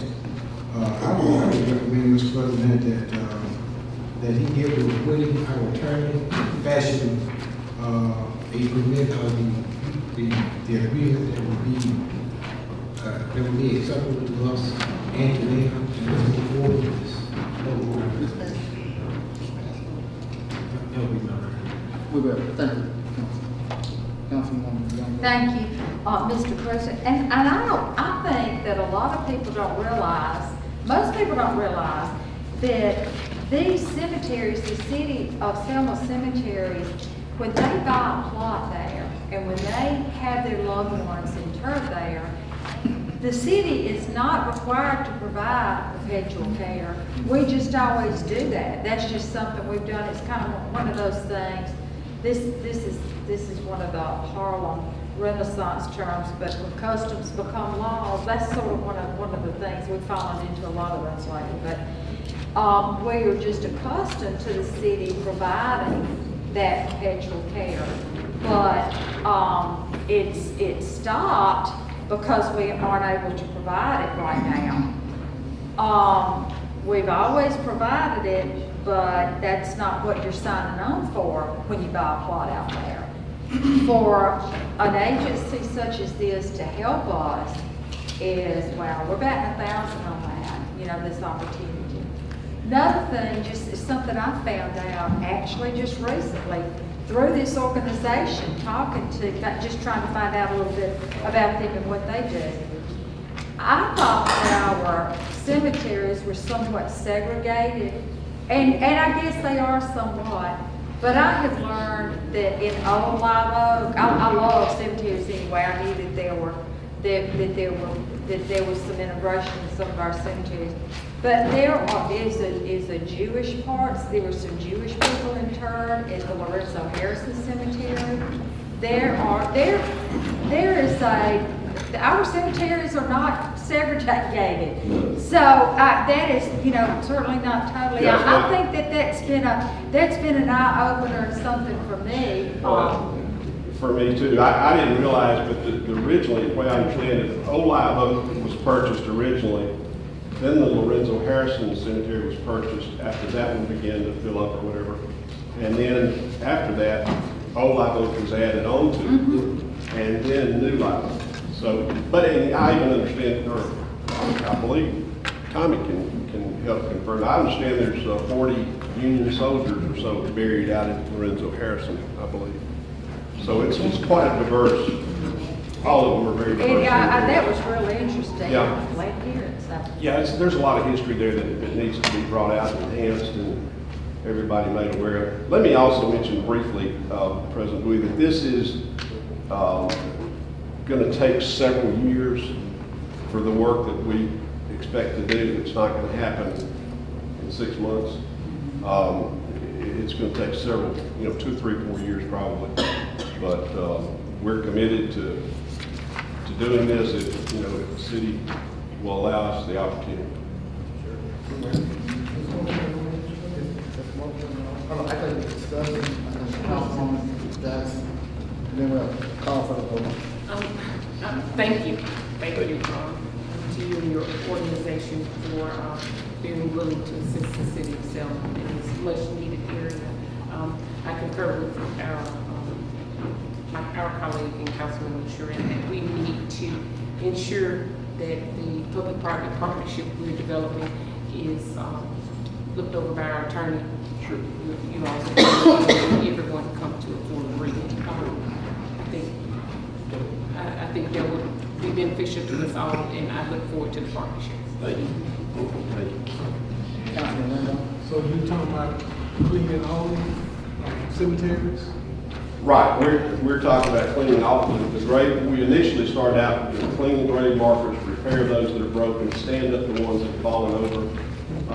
And now, we're saying also, if we can assist as far as with the grass, we'll try to spearhead a volunteer group and manage that, work with them to help any way we can to promote that as well. So, and of course, all of this is at no charge to the city. We're going to apply for some grants, and of course, we'll be taking donations from those too. Councilman LaShaw. Mr. President, I move that the Cemetery Preservation Organization get with our attorney, Councilman Woody Jones, to prepare an agreement that we can look at and vote on at the next council. All right. Any further discussion? Thank you, Councilman LaShaw. Roll call. President Bowie? Yes. Councilman Bowling? Yes. Councilwoman Youngblood? Yes. Councilwoman Jackson? Yes. Councilwoman Benjamin? Yes. Councilman Randolph? Yes. Councilman LaShaw? Yes. Councilwoman Thomas? Yes. Councilman Johnson? Yes. Thank you, Councilman. Thank you, Mr. Bowles. Thank you very much. Yes, sir. Appreciate it.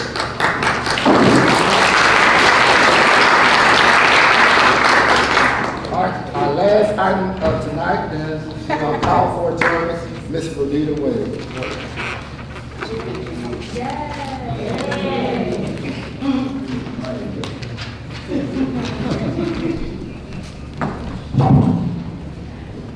Good evening, council, citizens.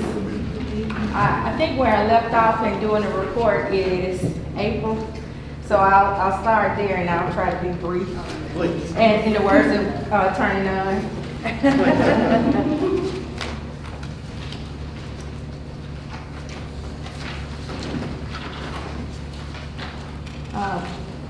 For the month of April, sales tax was $926,678, up by $21,403. For the month of April, lodging tax was down by $1,710. Total for April was $33,533.82. For the month of April, for tobacco tax, it was up by $1,330. for a total of $2377.34. For lodging tax for the month of April, it was down by $576, for a total of $14,220.93. Sales tax for the month of April was up by $2,675.41, for a total of $115,834. Simplified seller use tax was up from FY 2018 for the month of April by $24,497, for a total of $35,228.10.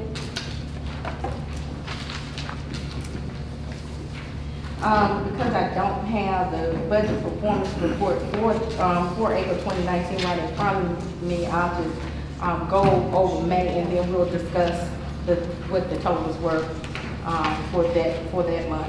For the month of May, sales tax was $847,519, up by $91,000.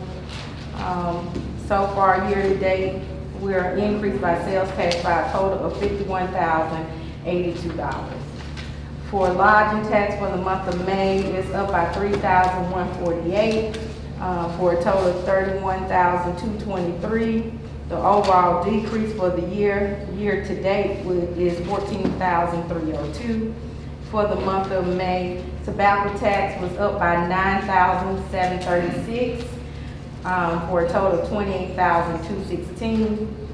For the month of May, the lodging tax was up by $7,657, for a total of $13,710.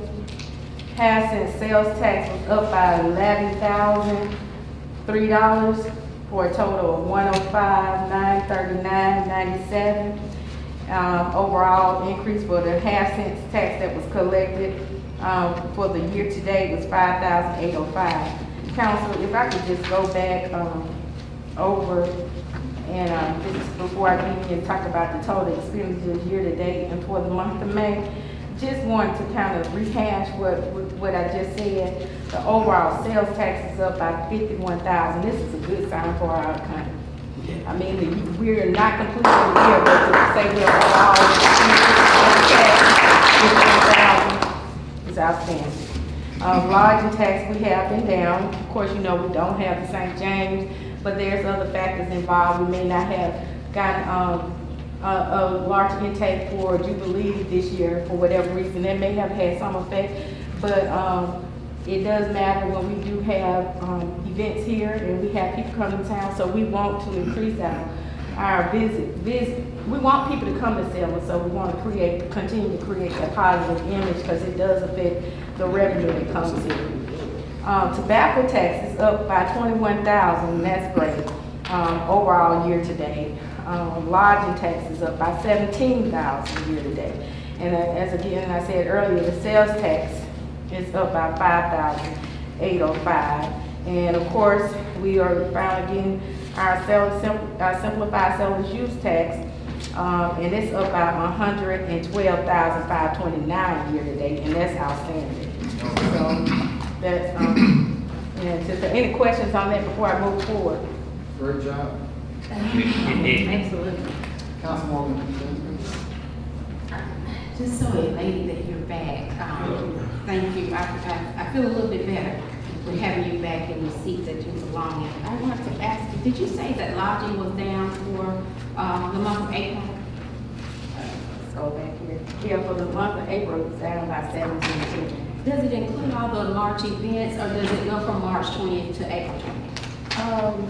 I think it goes from March 20th to April 20th. You'll see what we did in March, in April. We received that revenue in the month of April. Okay, because I was asking because we had no vacancies during the Jubilee weekend. We had no vacancies, and it would seem like it would be increasing. So there we are again, Mr. President, with our hotel and lodging reporting. I don't know how else to say it. I'm sorry. And that's something that we could request revenue avenue that's formally RDS to come and do an audit on our hotels, just to take a look and ensure that there's nothing going on that shouldn't be. and that we are actually collecting our revenue. Sometimes it's the timeliness of people paying their taxes, so I'll get with Avenue and just make sure. And I'm not saying that there is, but I know that we had no payments, and we had to divert people to Montgomery. Absolutely.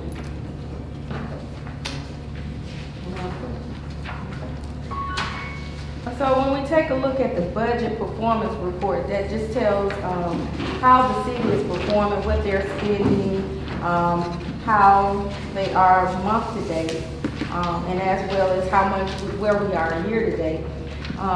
For the month of May, our total revenue was $1,168,950. We spent $1,506,936, so we were spending under. And actually, with the layoff and the cut in spending by the mayor, we should be always spending every year under. So we should be coming in good. We are coming in good so far. Year to date, total revenue we received is $12,463,769. Compared to prior year, we're 70%. We reached a goal of 70%. So we're in a good place in terms of receiving our revenue, and the year's not there to say we're 70% because we're not 70% throughout to the year yet. Spending is down, as I said before, and we spent $9,734,694 in total expenditures, which means that based on the revenues we received in, we spent $2.7 million less. And that's a good thing, but considering we do have the layoff, it is an area of concern as well, because it can also seem that we're not maximizing our potential considering the state of our city. Ms. Wade, do we have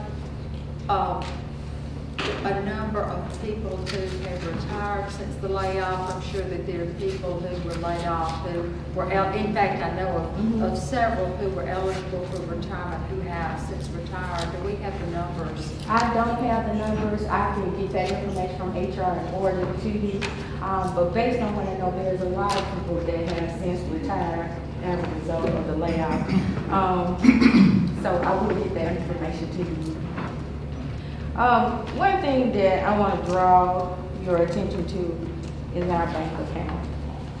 And this is relevant in terms of layoff.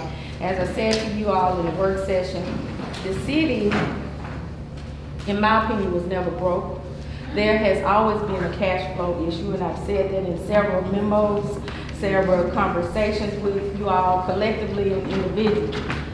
And a lot has to do with when the time the revenue comes in. In the last quarter of the year, the city has always, since I've been here since September 2014, has been stretched, strained. But always in the nick of time, revenue had a tendency to come in. And I can go into details with you further. But the thing that I want to point out to you is where I'm getting my information. Whatever decision that was made for the layoff, it came from the same location, that's the finance department. And if you would take a look at this bank account for May, it shows that the city in its general fund, unobligated, had $1.4 million unobligated. Now, when I talk to my staff and coming back, yes, sir. Okay.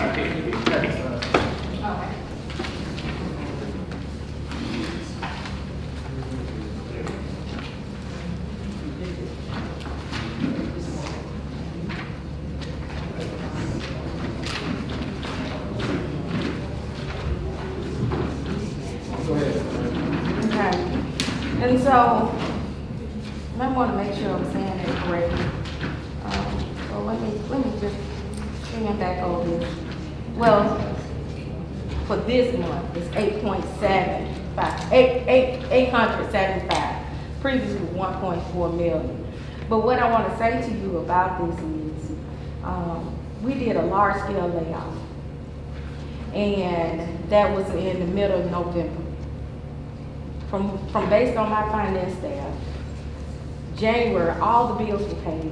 There were no bills outstanding as we would have it where the initial claim was there were months and months and months of bills that didn't get paid.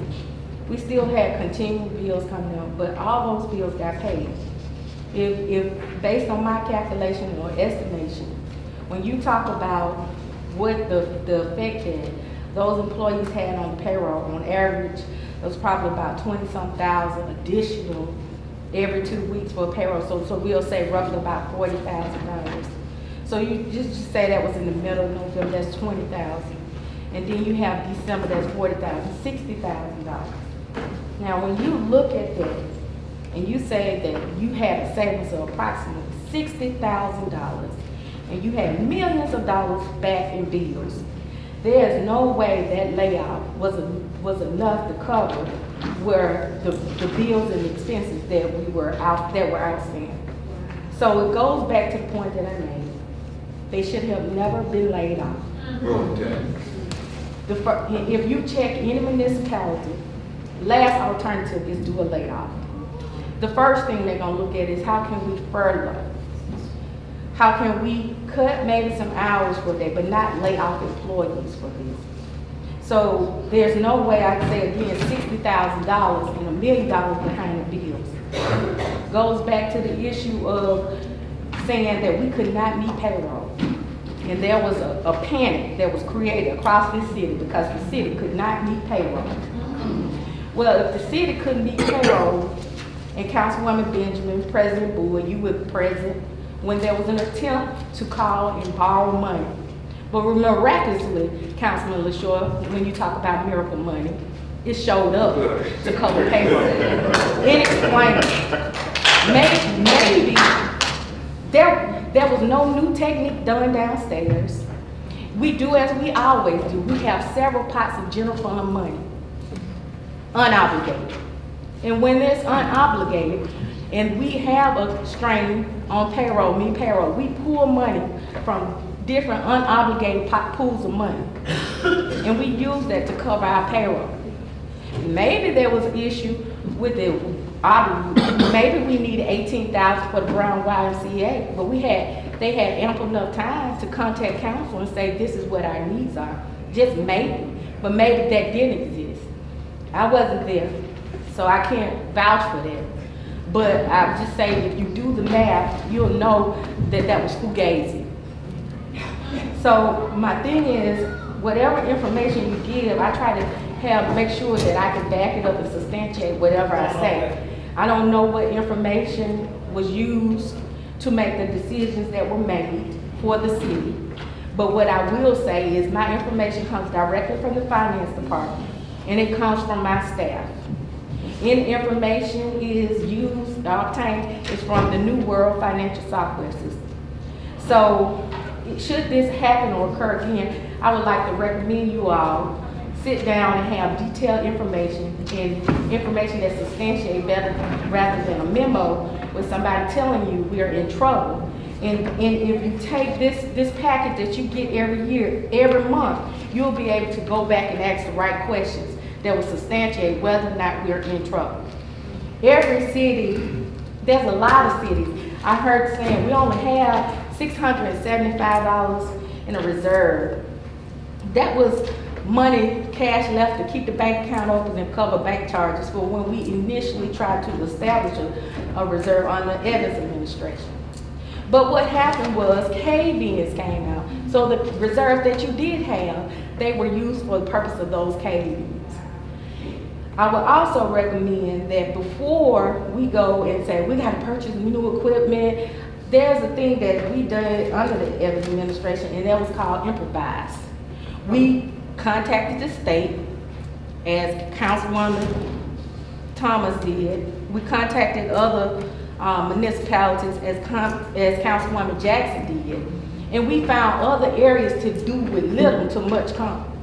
And so when we did that, we were able to, when we looked at the spending, the council would come back and say, Ms. Wade, I need help. This is our needs, these are our emergency needs. Can you look back at the budget, look at the spending and see where we're saving so we can pull money out of those areas to cover that cost, and that's what we did. So those just are some recommendations and things that I ask you to keep in mind So when the next time comes up, you'll be able to intelligently respond back and be able to substantiate what is told you by the information that's presented before you.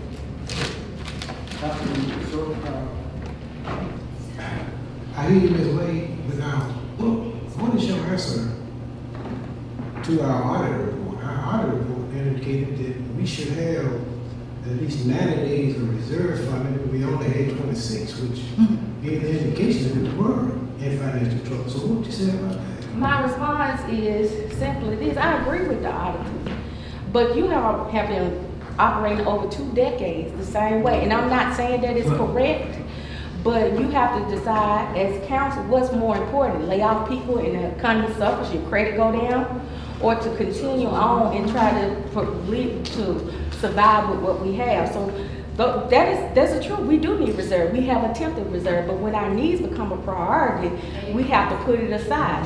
There are many municipalities, and I always say, if you're thinking that I'm telling you anything incorrectly, there are other municipalities that you can pick up the phone. That's what I do, because I don't profess to know everything.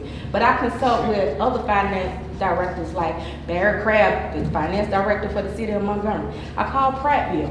Anybody, I find the best case scenario, and I go with that, and I present it back before council if a decision needs to be made.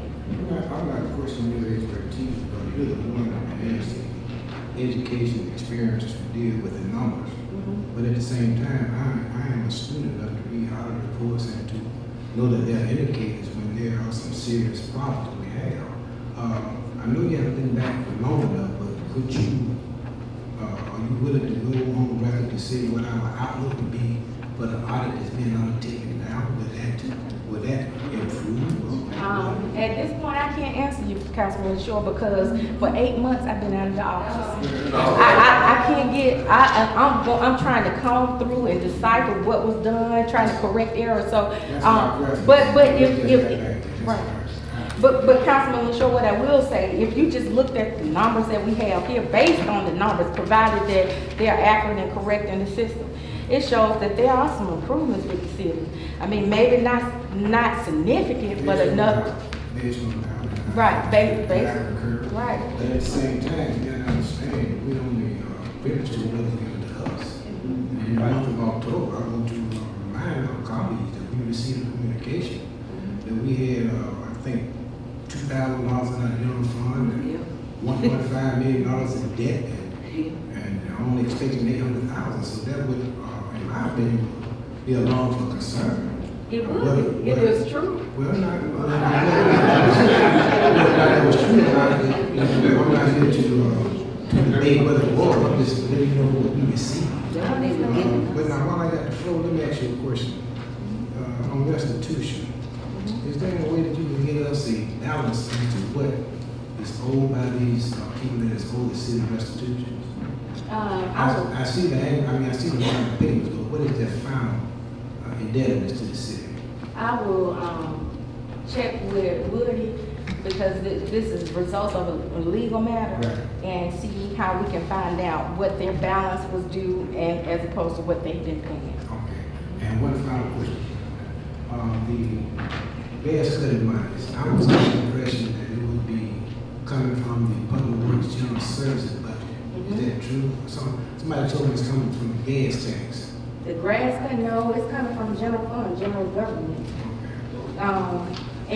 When you all approved the budget, there was a certain amount that was allocated. They don't have that amount in front of me, but that was pulled from there. And I'm kind of glad you said that, because I'm sure you all got the letter that I sent you regarding the 3 positions that were not approved in the budget, but yet they're being paid. That draws area concern. I don't think I need to read it out for you, because I know you all have probably read it already. But I ask that you take action on it. I have presented it before you, and it is a serious matter, because like you said about cost saving and trying to get employees back, that's about $180,000 that we can't try to go towards hiring some workers back. I believe the 2 of these issues are bill lawsuits, so I don't think the council would be wise to even go down there and this lawsuit is going to solve. That'll be my recommendation. Any other questions for Ms. Wade? Yeah. Councilman Johnson? It's two things. Ms. Wade, if the mayor decides to call the workers back to work, is there any way we can handle that financially? Because right now, I'm being honest, Ward 8 is in a horrible site. I've been cutting grass out of my pocket. Matter of fact, I just had a fish pond cut, and it took them 2 days to cut around the fish pond. And that come out of my pocket, you know. And we are planning on opening the fish pond up on Thursday. Another thing I talked to you earlier, to speak concerning the funding of the recreation department. I think Mr. Van Dywen was down in the office, and I think we was talking about getting it done. We're trying to get the swimming pool back open. We got a lot of help come from the Evernight Mission. I think that the mayor had put Mr. Van Dywen over the recreation department, and at the time, I think when HR and code enforcement were gone, so Van Dywen was here and there. I think we need to at least fund the recreation department, get that back on. I would say getting paid, but I'd like for us to put it on the floor to reinstate that part, because we need to get our kids back out there in the swimming pool. Get the, because right now, I shouldn't have to be paying to get the fish pond cleaned up and you know, paying somebody. Because anytime it comes to me, I got to pay, and ain't, you know. So right now, I really wish and pray that we can figure out how can we do this. As opposed to getting public works workers back? Well, I mean, my point is right now, somebody got to be in charge, and right now, We we're have doing the we work. have assistant director. Okay. And there's only 2 people with their work recreation right now, 2 employees. So Right. I mean, who will he be managing? Well, my point is this, but right now he was, I think he was signing, you said you were not recognizing his signature. No, because legally, you all, the council, voted to not have a recreation director. If you, I think it's important that I bring this memo out, so.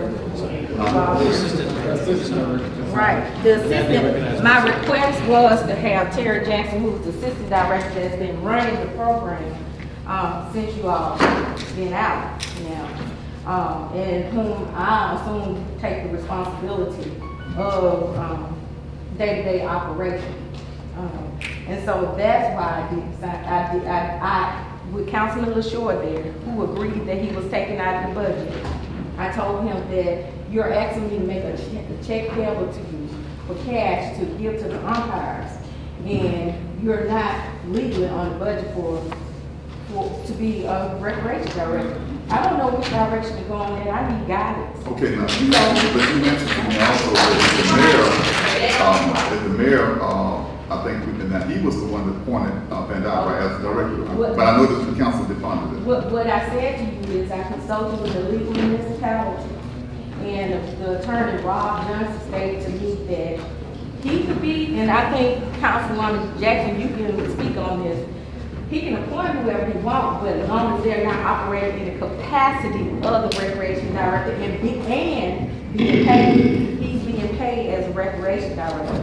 Which brings me back to this memo, since you brought it up, I think I should read it. And this is addressed to the mayor. It says the council approved and adopted the 2019-2020 Selma City budget during September 2019. In this budget, some positions were defunded, including the personnel director position, previously budgeted at $47,999 annually, and the recreation director position, which was previously budgeted at $68,000 annually. After reviewing the current year's budget and monitoring the city's bi-weekly payroll, I determined that these 2 positions were never defunded, but are currently filled. Additionally, there is a second police captain position with a salary of $65,000 annually that is currently in the payroll. This position was never established in the current year's budget. The City of Selma budget has continuously funded only 1 captain position in the budget since 2014. This captain position has been occupied since the previous administration. In order to pay these positions, please provide me with documentation where council gave you the authority to pay these 3 positions and how they are being funded. During my research, I attempted to find an approved budget amendment, but was unsuccessful. Please let me know if you have any questions or concerns. And I copied the council along with attorneys on this email. because when I began to try to start this, I had issues trying to get a payroll module went back, which is under finance. I couldn't get any information. My staff was told not to talk to me about payroll issues. And now when I get here, I find that there are things that's going on, and I haven't even scratched the surface. That has positions that the council did not have. Now, if the 9 of you all want to vote and bring Sean Van Dyke on, I'm going to respect their decision, and I'm going to do based on the vote of council, but council's over finance. Well, let me ask this now. Right now, my concern is getting a swim pool for the kids. We got overnight missions in the process of funding the $5,000 they did for me for the last 6 years. Plus, they're going to do extra for the workers that will be hired to run the swim pool, like lifeguards and the cleaning of the pool. Right now, we need to figure out what can we do to make this happen. Speaking to the mayor, now he did say that, well, Michael, I appointed Van Dyke, I did not appoint no assistant. Now, right now, I went to him and said, Mayor, we need to open this swimming pool up. You know, the fish pond, I talked to Van Dyke about the fish pond. And we said we're gonna open it up on Thursday. So I had grass cut myself. Those fish pond, that is my announcement. The fish pond will be open up on Thursday, but it will be open up on a certain area because we do have a corrosion going around the fish pond. So we will rope off that area there. So right now the kids and everybody asking about the swimming pool. Right, so I understand what I'm saying, but we need to figure out as a body, as a whole, what we can do to get that swimming pool back over. We shouldn't put these children through whatever's going on up here. Well, You know, so, they are hiring positions that are not in the budget as part-time. My understanding, y'all weren't gonna hire any more power. So I don't think it's a matter of, they're doing what they want to do. So it's not like it's something new that you gotta go back because they're doing it anyway. I don't know if you're aware of it, but that's what happened anyway. There's part-time people in recreation already. And I haven't gotten the research to tell you each line item what it is, but I know that it's happening. There's a lot of things that's happening that I'm gonna be presented at before council. But my job is to make you all aware the decision is solely up to the council. Okay, but Mr. President, whatever it takes, and I wish you really look into this, that swimming pool need to get open up. You know, right now, we got, right, well, I'm saying, whatever it takes. Right now, we got money, it ain't like the city gonna have to pay for this, we got money, willing to give us to open swimming pool. This way, could you help Mr. Jackson, whatever we need to do to facilitate positive financial side of it, so we know what's going on? Right. Yeah. Okay, right, so I mean, this should be going through that. Contract. Right, let's do that, that's whatever we need to do, so. Councilman Randolph, Councilwoman Jackson, Councilwoman Thomas, and then Councilwoman. Y'all have answered my question, just on the pool. Well, my question was, why do you want to bring back Mr. Van Dyke? I want the pool. I want the swim pool open. Why do you want to bring somebody on to cause all this problem, don't know that? And you want to bring him back somebody work the pool, just to open up a pool? I truly believe Mr. Jackson can do that job, you know? We don't have to bring Mr. Van Dyke back and pay him $6,000 to $8,000 to open up a pool. That is crazy. And you got all these folks, 6 days, still laying off. That's not right. Well, let's bring him back. Councilwoman Jackson, then Councilwoman Thomas, then Councilwoman.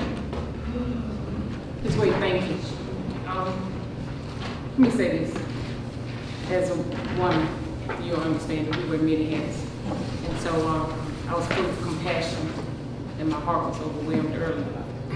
But when it comes down to this money, my responsibility here, I'm focused. And the fact of the matter is, we don't need a vote from this council tonight for you to follow through on your obligation. You have a full responsibility. If you were here October 1st, if you were allowed to remain in your position, this would have never been paid this long. However, you were removed for 8 months, and this continued. You were on this even after numerous emails that I emailed to our president after Attorney McPhillips made us aware that it was happening, provided us with proof. I contacted the legal municipalities. I emailed them the information. I emailed our president, our attorney, and asked them how could this be rectified. You're in that position. You're the doorkeeper for our money. We give you the instructions. You open and close as we see fit as a majority vote by this council.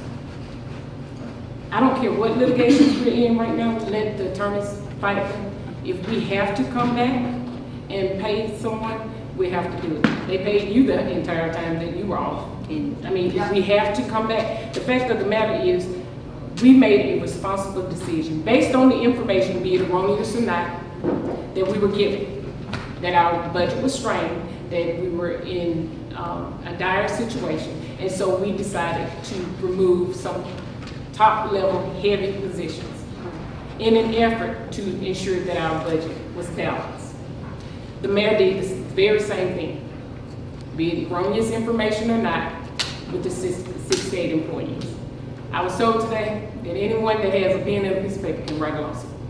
I don't want us to be in a lawsuit, but at the same time, it is your responsibility. It is my responsibility. When I sit here and I see something that is not done properly with the finances of the city, I can't mess with day-to-day operation. But when I see something done with the finances of the city, I'm going to report it. I'm going to respond whether I'm liked or not. That is not my position. My position is to ensure the financial sustainability of this city. I take it very seriously. I know you do too, because if you wouldn't, you would pack your bag, took your hat, and told me to kiss you. So, I expect that. Thank you, Councilwoman Jackson. Councilwoman Thomas. Ms. Wade, I just want to ask you one question, and this is, since you have been back, you have, you showed some things. You opened our eyes up. And I just want to say, if you find any more things, like people owe money. Yes. People had paid money doing things while you were out of here, because this council body had to walk a straight line. And like some of our colleagues always tell us, he don't want us to be caught with handcuffs on our hands. And we have to do, if it's $1 over, whatever, we always turn it back in.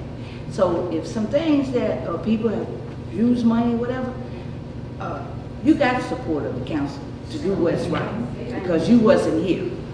And a lot of things, I feel that you know what you're doing. Like I come and ask you before we decide to do anything, can we do this? Because our city has been in dire needs of some things.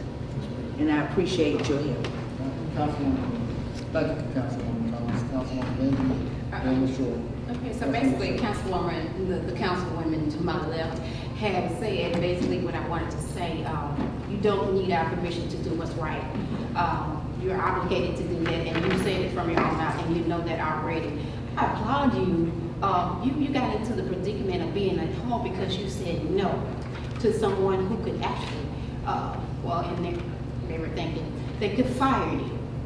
You said, no, I cannot do this, and I will not do this without documentation. And those of us who go on and do whatever we need to do with documentation are scrutinized. And here now, you are coming through things, and I saw your email that you sent us. I saw your email, and I'm gonna ask you about that email. I'll be here, I'm gonna ask you about that email on tomorrow. And so now, here we are, in this situation that we are in, and all of us who spoke, let's do the right thing in the past, speak, let's do the right thing now.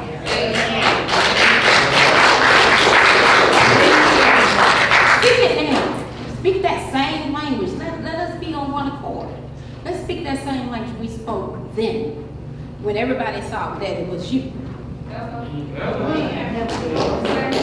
Councilman Bashir. Ms. Wade, when you came back, hit the ground running, and there was a call made to me about a glitch that PNC had, because I received direct deposit for benefits. Does afford me by this elected position. Also, there were a number of other glitches during that time. Have that money been recouped by everybody and not? Why not? We have one person, we have 3 that's outstanding. We have one person who has just agreed to make a payroll deduction to take care of that. One person has since retired, and a letter is going out requesting that to get those funds back. And I also want to remind you that initially PNC covered those funds that couldn't be recouped, and I attempted to do that when I got back. But you're talking about almost 11 months later, and this issue is still outstanding, and it's still an outstanding reconciled item on the bank account, which I didn't anticipate still having to resolve, but unfortunately I did. And then there's one person who's refusing to pay back the money. They've received certified letters. They returned the certified letters. They returned the letters that was delivered to them in the office. And I was told they refused on the initial end. But everybody else maintained their responsibility and paid back for their insurance. And that was related to Blue Cross Blue Shield. And I have consulted with the league, as I did consult about these three positions. And they're supposed to give me something back in writing. I have not submitted the details of that information, but I have passed that information over to Woody, our attorney, for review. And he was supposed to have done some research. I will follow up with him and make sure he has. But our attorney is aware, and the person is aware, the mayor is aware. And all I can hope is that we can do this like everyone else cooperatively. I don't think it's due diligence, but is that person that we speaking of, are they currently employed? Yes. Okay, so, well, hopefully he will be astute enough to come in and pay his obligation, which he cannot do. Her obligation, yes. One final thought. You make mention, you keep referring to me, validate what you made statements about what the council did. And I responded and affirmed it simply because that's what the council did. But the truth of the matter is I did not vote for that budget. I didn't know. So I just want to make it clear on that, simply because I affirmed that's what the council did. That didn't mean that I supported it. Last thing, I passed a letter around to each and every one of y'all on behalf of Selma City for Nonviolent Truth and Reconciliation. They want to be able to use the park around the track out to the stadium event for the kids, which will be coming up in some weeks. And they want to know when they use it. There's no fee for that. It's just first come. I just want to make sure. I also want some water.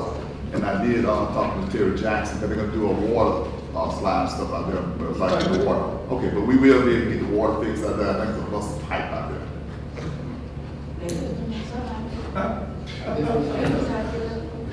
Yeah, so, but okay. And then also, please, Mr. President, please get an answer about, can we get that swimming pool open up real soon? You'll let me know something about this soon? This way. I'll work with you. Yeah, take it by the hand. Okay, I'm just saying, you can. No, I just want to make sure that he signed. If he signed, let's move it. Let's go. Councilman Johnson, for the record, I've asked Terry Jackson on several occasions. And he don't want to sign? He said he was used to Sean Van Dyke to sign, and I told him Sean Van Dyke is not on record as recreation director. He's responsible for any cash. If you all have not acknowledged as a recreation director, but you expect me to pay a check to a man that you're not, that's supposed to not be on record. And that was the difference. Okay, so Terry Jackson signed and we can move forward. Yeah. Yeah, okay. Yes. Yes.